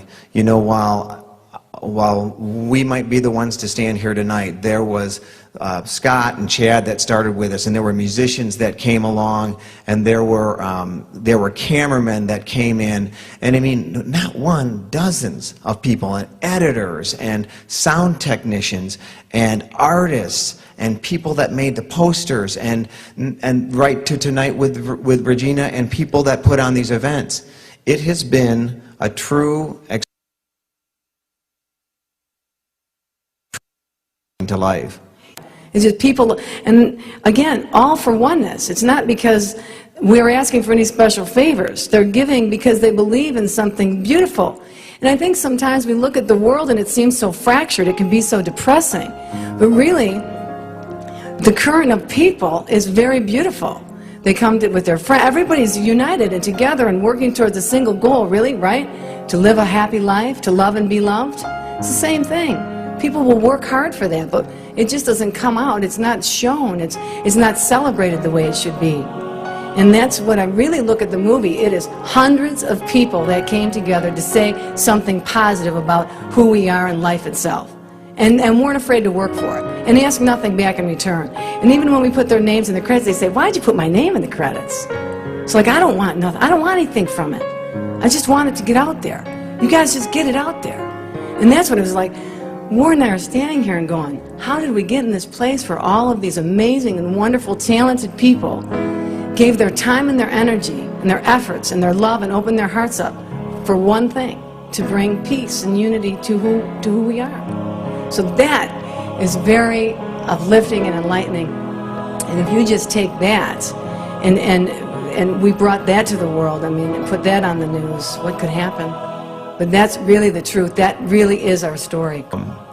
We were in Seattle, and when we were opening there was a full house, and it was opening night. They had a little balcony in the back corner that nobody knew about, and so we went up and sat and watched from there.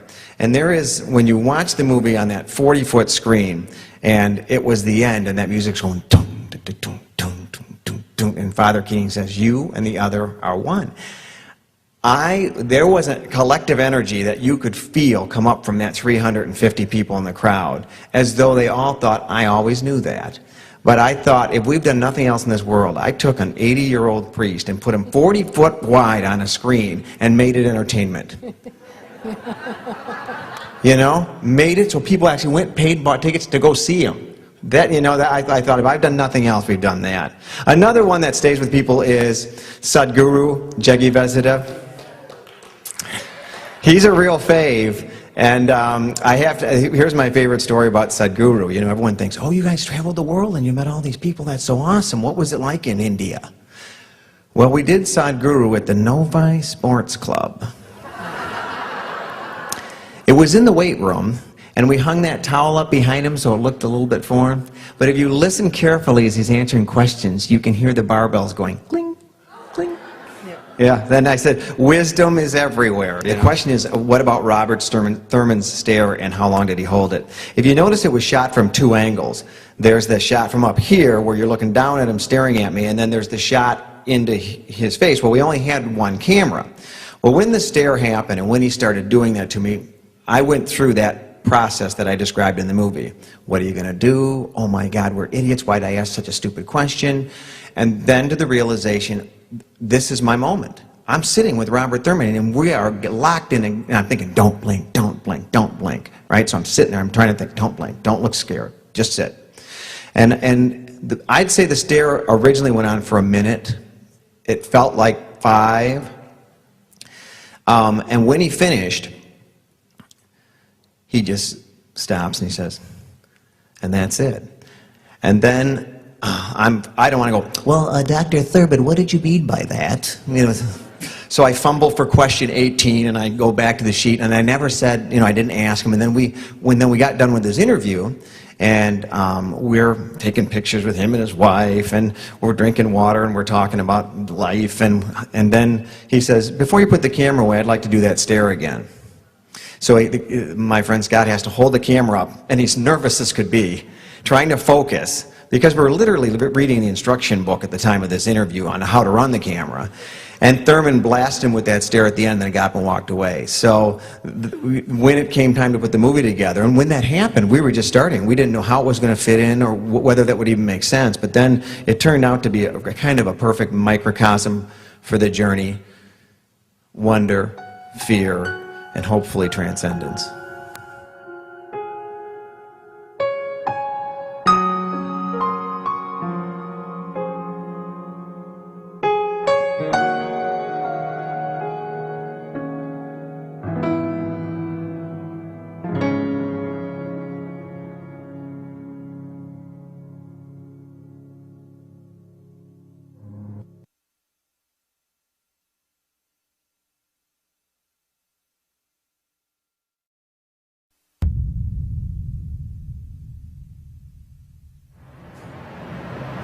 Describe God. Describe? Describe God. Describe what? Describe God. I didn't get you. Brahma. Describe God? Oh. Describe God.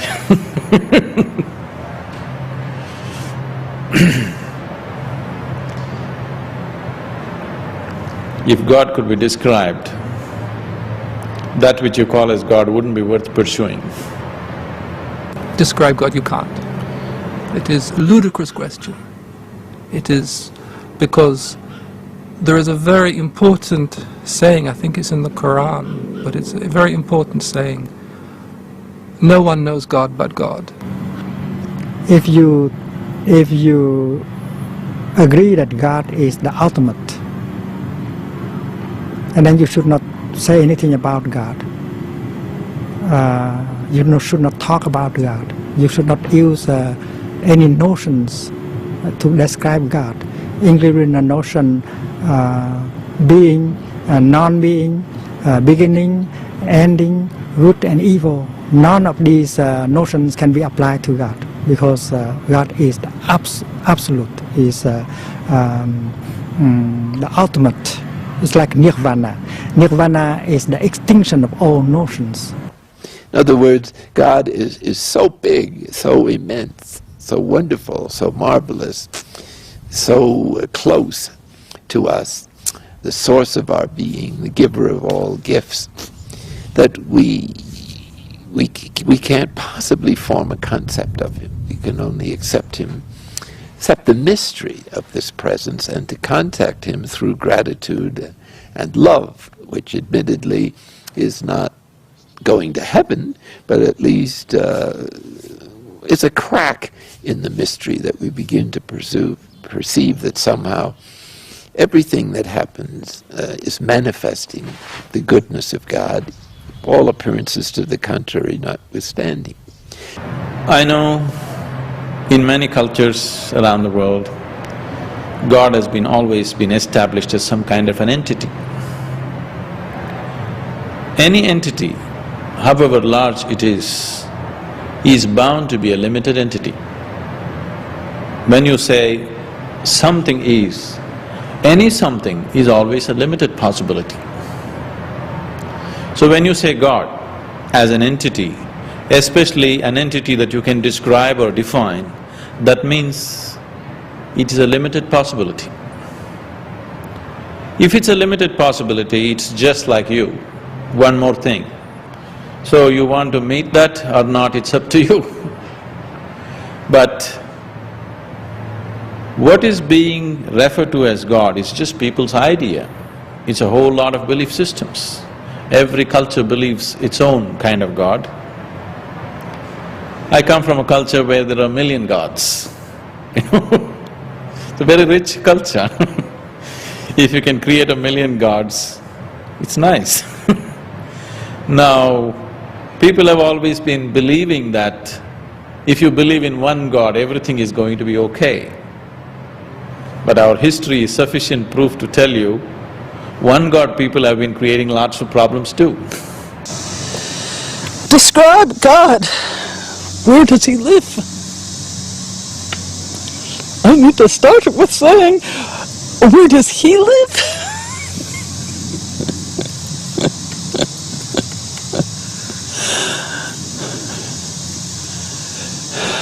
Everywhere. How can there be anything that is not God? Us, with our limited mind capacity, with our limited... we cannot know God.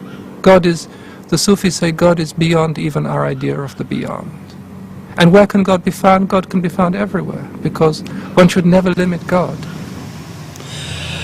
To describe God, God can't be described. I like the Buddhist teaching. The Buddha talks about that which we call the unconditioned. He says to a group of monks, there is an unborn, undying, unchanging, uncreated. We can't say what God is, to label anything and say it's this, limits it to this. But when we talk about it in terms of the unchanging, the uncreated, that which is, whatever definition we can give it that's no definition, loose, then we come to God.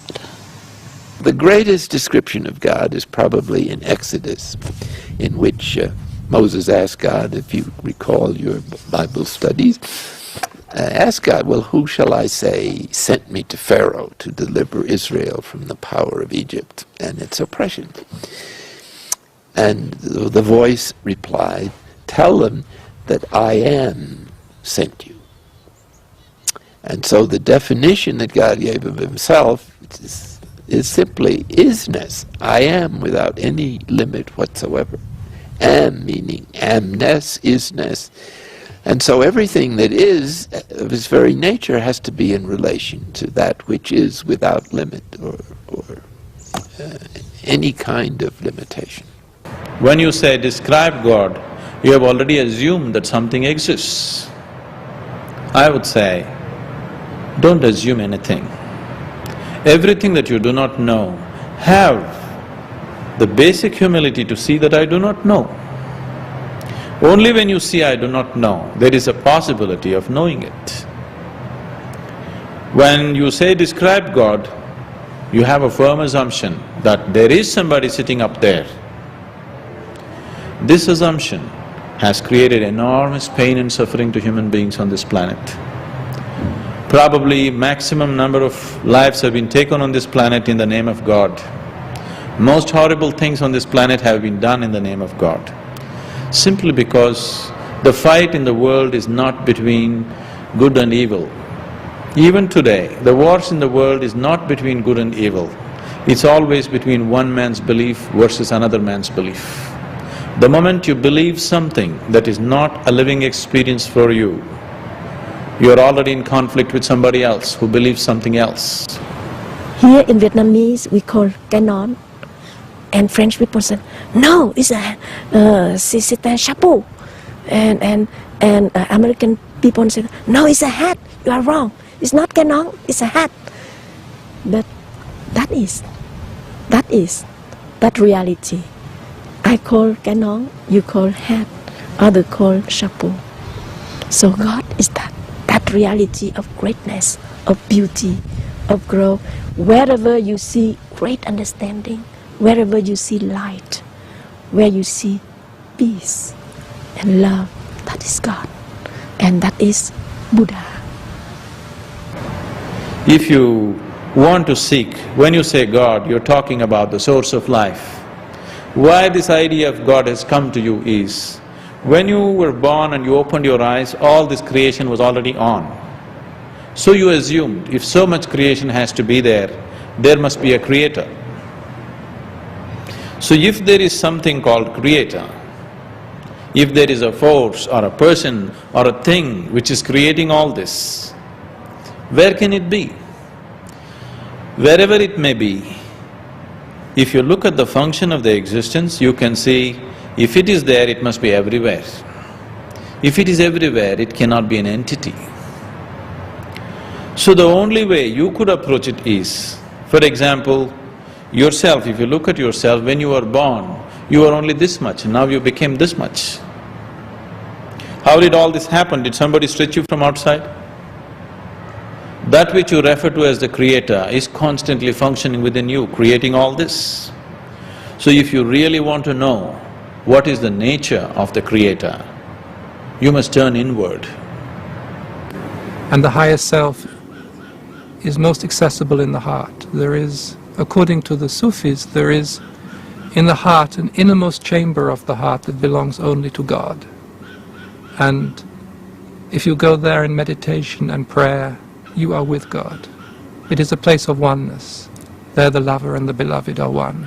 But God can be found everywhere. There is a lovely practice by Brother Lawrence, the practice of the presence of God. He was a monk in, I think, the 16th century. And whatever he did with God. He worked in the kitchens. He hated working in the kitchens. But whatever he did with God. He peeled the potatoes with God. He washed the carrots with God. God is everywhere. Well, we can't wrap our intellect around that kind of concept, but we can reach out to it in love by hanging out with this presence, that is to say, awakening to the divine presence within us by thinking of God. And it seems that God is so, appreciates the slightest attention from human beings, and is always listening, and always responds to any sincere cry for help. Though he doesn't always take away our problems, which usually everybody would prefer. He has another way of reacting that is, most people haven't quite grasped yet, and that is, he gives us something better than fixing, and that is joining us in the situation, so that we become united with God in our difficulties and participate in what seems to be the great adventure or purpose of the universe, which is bringing the whole of the human adventure to happiness. And so our efforts, our good thoughts, our good actions are collaborating with the divine goodness in trying to bring divine happiness into human life and the ultimate purpose of creation. From this perspective is the transformation, not just our improvement as human beings, however desirable that is for our relatives and friends, but a recreation.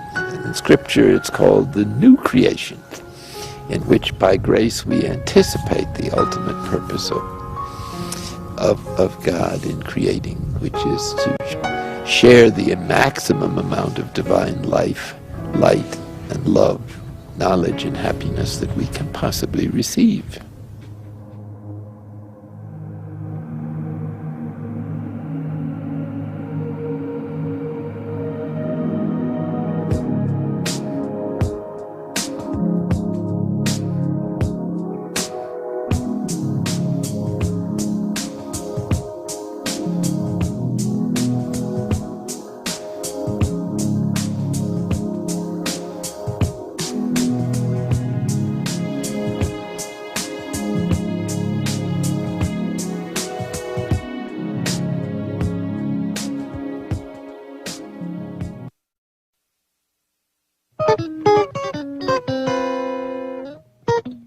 What is the relationship between science and religion? Science and religion, they are very closely connected. The artificial division between science and religion that we've seen in the last 300 or 400 years in the West is results from religion being very oppressive and dogmatic in the Inquisition and Protestant fundamentalists in Europe. And people who wanted to explore the nature of the world and who felt they could do better than just to listen to some ancient dogma written in a book were tired of being suppressed by that form of religion. sort of controlling and dogmatic religion, authoritarian religion.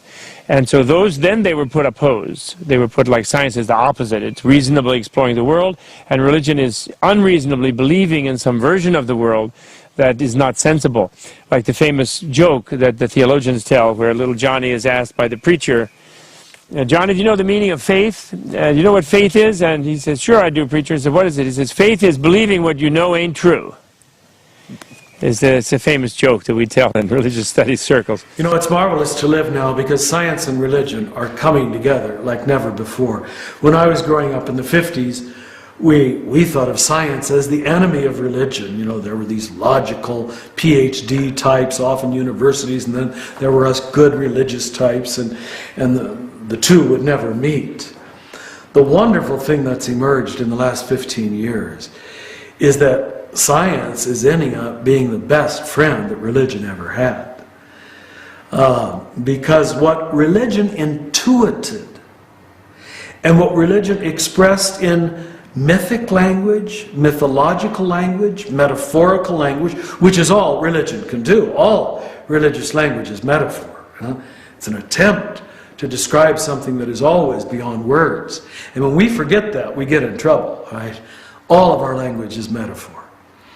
Now, when we finally have had the humility to start recognizing that our language is metaphorical, and then our scientific brothers and sisters start coming along, and they describe, let's say, the new quantum physics, or they describe the new awareness that the energy is really not in the particles of the atom, but in the space between the particles.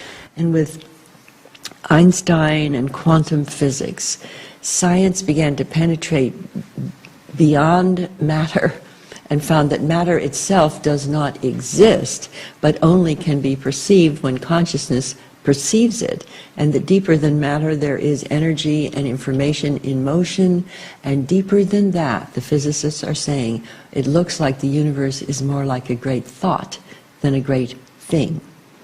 And our mind just boggles at that point because, you know, we want to control it, fix it. And then I think of Jesus saying, you know, don't ever try to control the Spirit. The Spirit is like the wind, and it blows where it wants, and you will never be able to box it in. So there is a wonderful relationship emerging between science and religion. However, I'd have to add, this is between the better scientists and the better theologians. Your second and third level scientists tend to totally believe the materialistic paradigm, and they're caught inside of one little part of it, you know. And I'm afraid your not so good theologians or clergymen are also caught in believing their own metaphors, literally, do you understand? And then they defend the literalism of the metaphor, and it's a waste of time at that point. So we had a very repressive religion and a worldview that was like just lockstep, just obey your boss, you know, type of thing. We had those knights clanking around, remember in Europe, they're beating each other up, most horrible degree. And we then broke away from that and got into science, and then just used science to go and conquer everybody else. And then we made science into an absolute dogma, and it was going to solve everything. We believed in science. And then science let us down. And we're not living to be 500 years, and we're miserable, and we're depressed, and we have divorced all the time, and we're unhappy. So then we sort of crawl back into the other unreasonable attitude, you know, that, oh, God will save us. Some character who gets mad occasionally, but if you like flatter him long enough, he'll save you, you know. Or he tortures his own son, but then that'll save you, you know. I mean, a bunch of irrational ideas. And I'm a believer in God, right? But I don't have time to defend metaphors. It's like spending your life collecting signposts and then saying my signpost is better than your signpost, and then we fight about who has the better signpost when the only point is what the signposts are pointing toward. And that's what your mystics and your great spiritual teachers understand. It seems to me, particularly the early founders of the great religions had a consciousness opening, and they were able to experience cosmic consciousness, unitive consciousness, And they laid down a pattern of life in every culture, which basically was love the other as yourself, do unto others as you would have done, and that there is a larger consciousness than our self-conscious mind. See, I don't see the conflict as between science and religion at all, because science and religion can have very caring, loving partnership elements, both of them, or they can have myths and stories and dogmas, both of them, that basically say, well, it's just in our genes, or it's original sin, and that's how it has to be. So I think that both can be in service of either a domination way of living or a partnership way of living. And so people are oscillating back and forth between these two because they are like hesitant to kind of grow up and take responsibility for being there themselves, taking care of their mind, not hating people, recognizing their equality with other people, recognizing past sins of the forefathers, so to speak, and making amends for those rather than continuing to oppress. So science and religion started out with larger consciousness, created the organized religions.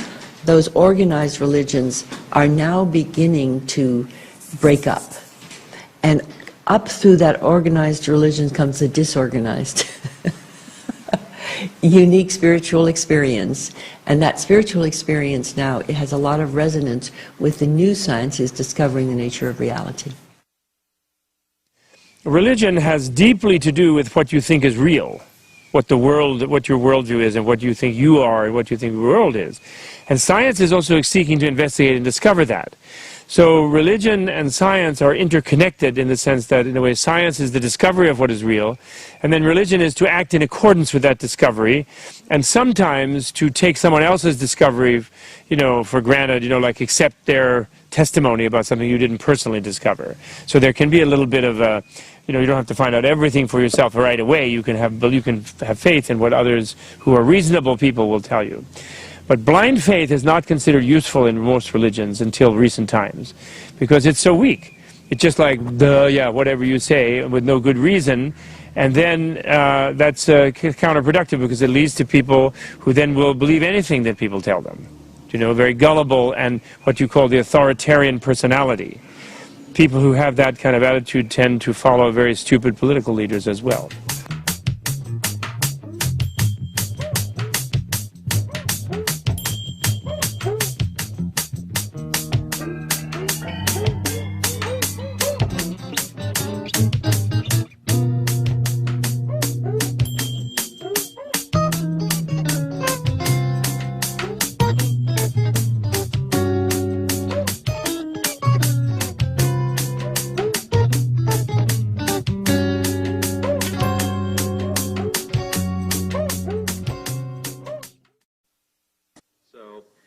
Question on the table right now: if you were granted one wish, what would that one wish be?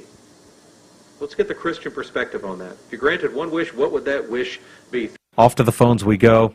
We'll start with Rod in Belleville. Rod, hi, you're on the Bob Duco Show. Hi, Bob. I listen to your show and I really enjoy it. Thanks, Rod. The one wish I have, and I'm a pastor in the Belleville area, is that everybody would come to know Jesus Christ as their personal Savior. That's it. That's the big kahuna, right? Everybody in the world, all 6 billion people, boom, let's go, get on your knees, right? Would that be a wonderful, wonderful thing? What an incredible thing that would be. He said, it is not those who say, Lord, Lord, who will enter the kingdom of heaven. It is those who do the will of my Father. And what is that will? He illustrates it in Matthew 25:40. When he talks about the final judgment, and how to be saved, he says that then the king will say, meaning God, come you blessed of my Father, and inherit the kingdom that was prepared for you from the beginning. Because when I was hungry, you gave me something to eat. When I was thirsty, you gave me something to drink. When I was naked, you clothed me. When I was a stranger, you welcomed me. When I was imprisoned, you visited me. When I was sick, you consoled me. Well, when, Lord, when did we do this? When you did it to the least of my brethren. He doesn't say anything about faith in himself. faith in Jesus. I can back up logically and intellectually why I believe what I believe. I have to decide whether or not Jesus was lying when he was on this earth. And this is one of the things that I think is a problem with a lot of the religions in the world today, is there's this ecumenical feel. People are coming together and saying, let's just find your own truth. Let's just do what feels good. If this feels true to you, then this is true. If this feels good to you, then that's your truth. And there's a sense of relativism that's given to spirituality. I'm not a spiritual relativist. To me, there are some absolutes. Jesus Christ came to earth, and he said, I am the only way to salvation. No one gets to the Father but through me. Now, the scripture scholars tell us we only know 6 sentences Jesus actually spoke, maybe even less than that. And to say, you know, they will always bring up this, I am the way, the truth, and the life. Okay, let's take a peek at that and illustrate that in spirit rather than in the letter. If God is love in itself, infinite love, and Jesus is the incarnation of that love, he has come to reveal the essence of that love through his actions more than his words. That by being loving in that way, that selfless way, that is leading to the mystery of the Father, who is infinite love itself. To the extent that he is teaching that, illustrating that, he is the truth of that reality. And to the extent that he embodies that, that is the way of life. If a Buddhist, a Hindu, a Jew, a Muslim, an animist, an atheist achieves that level of love in their life, not only do they know God, they know Christ, because Christ and God are that love. It may sound exclusionary, but again, this is what Jesus said. So for me, am I ready to say he's lying? Am I ready to say he's not somebody worthy of believing? I think a lot of people tend to say, well, Jesus is a good guy, and I don't want to say anything bad about him, but I also don't want to believe in everything that he said. I want to pick and choose and extract the stuff that sounds exclusionary to him. That's something that logically I can't justify doing. He said heaven is real, he said hell is real. So you see, this kind of narrow kind of interpretation leads to a kind of ossification of understanding.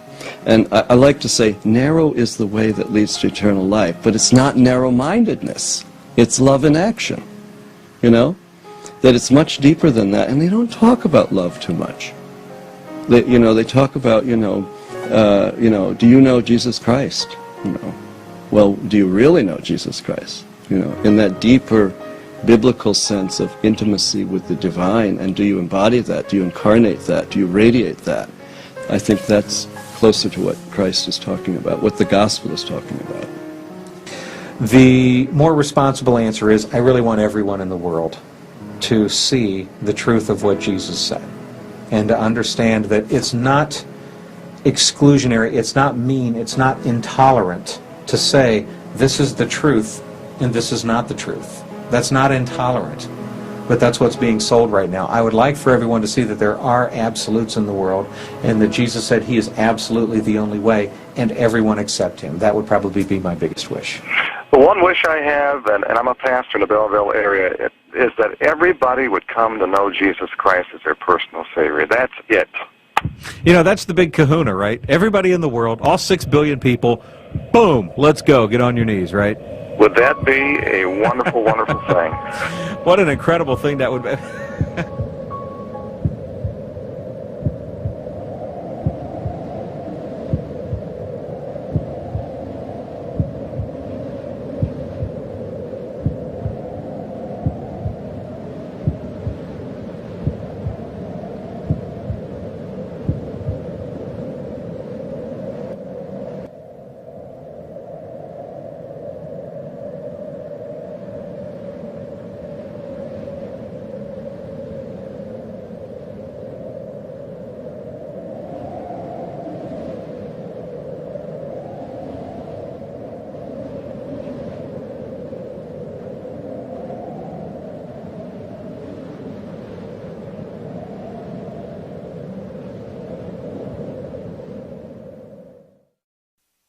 What one thing do you think keeps most people from living to their full potential? false, unrealistic views of the nature of themselves and the world.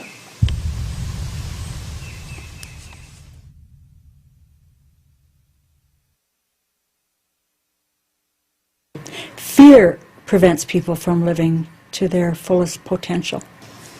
We're energy systems.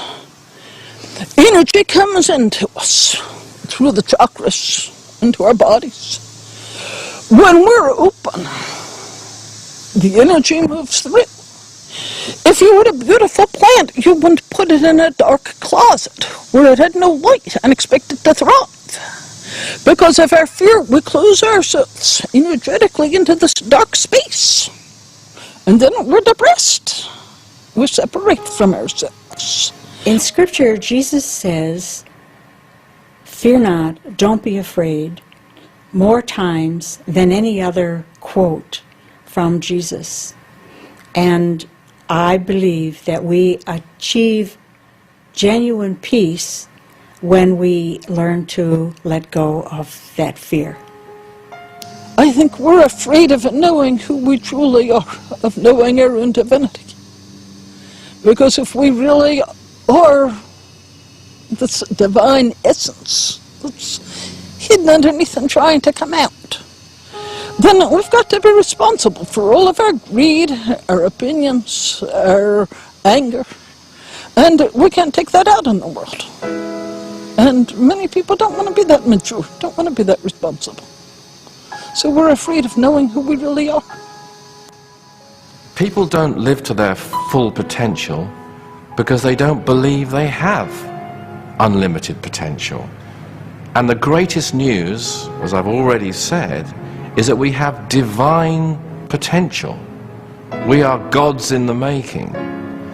And if people realize that, if they realize their own potential, they would manifest it. And it's a little bit like perhaps a blind person or a deaf person who can suddenly see or suddenly hear.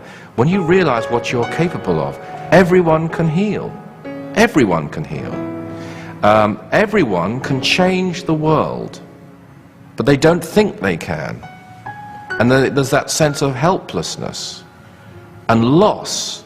If they knew what they could do, that they could make a difference by sending spiritual energy through prayer, through healing, through positive thinking, through mantra, that their efforts will affect the world, they'd switch off the gloomy news on the television and do that instead.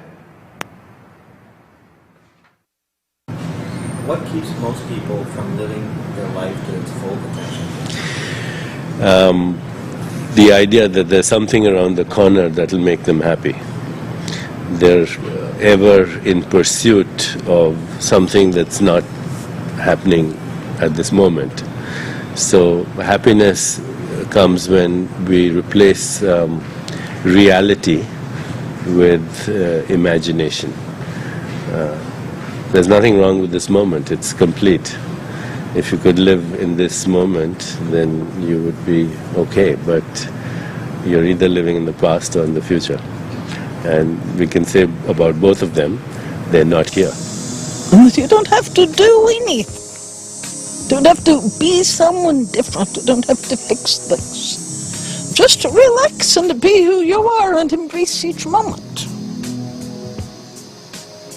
When everybody does that, we will have peace. Thank you.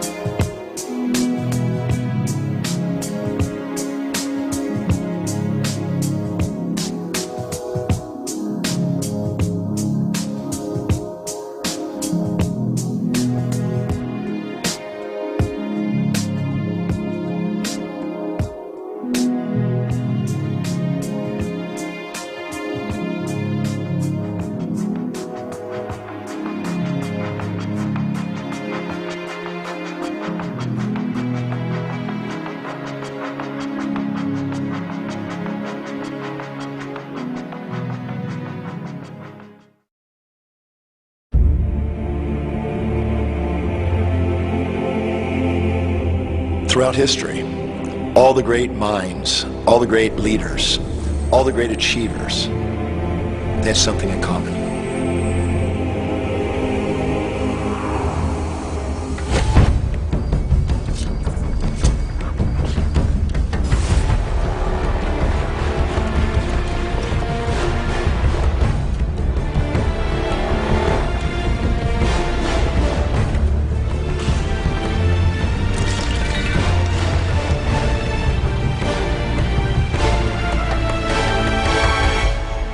And now the great glimmering of truth can be revealed again. You know, this secret gives you everything you want. Happiness, health, and wealth. You can have, do, or be anything you want.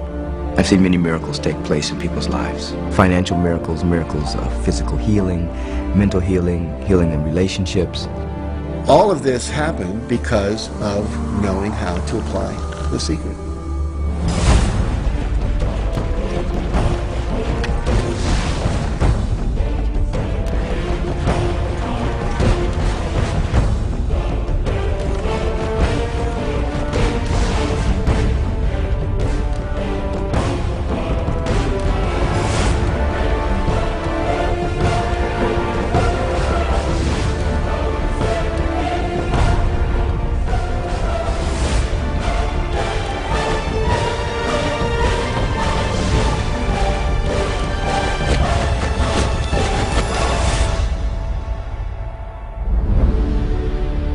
This is the great secret of life.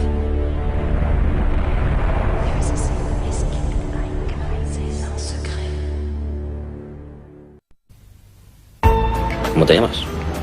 Depende ¿De qué? del día. Tengo dos nombres, ¿cuál prefieres?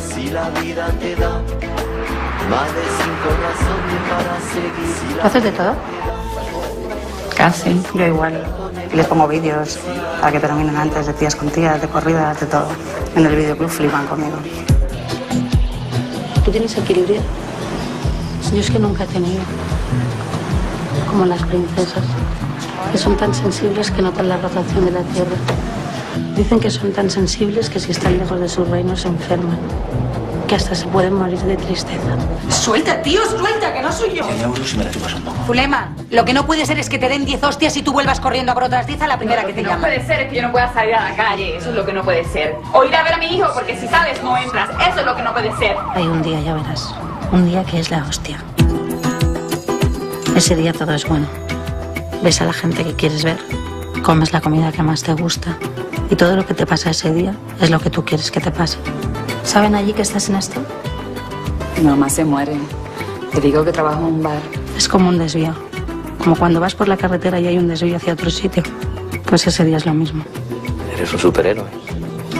Vuelas. Mejor. Hago volar. Y es muy importante, porque puedes elegir por dónde va a seguir todo. Por eso tenemos que estar muy atentas, Zule.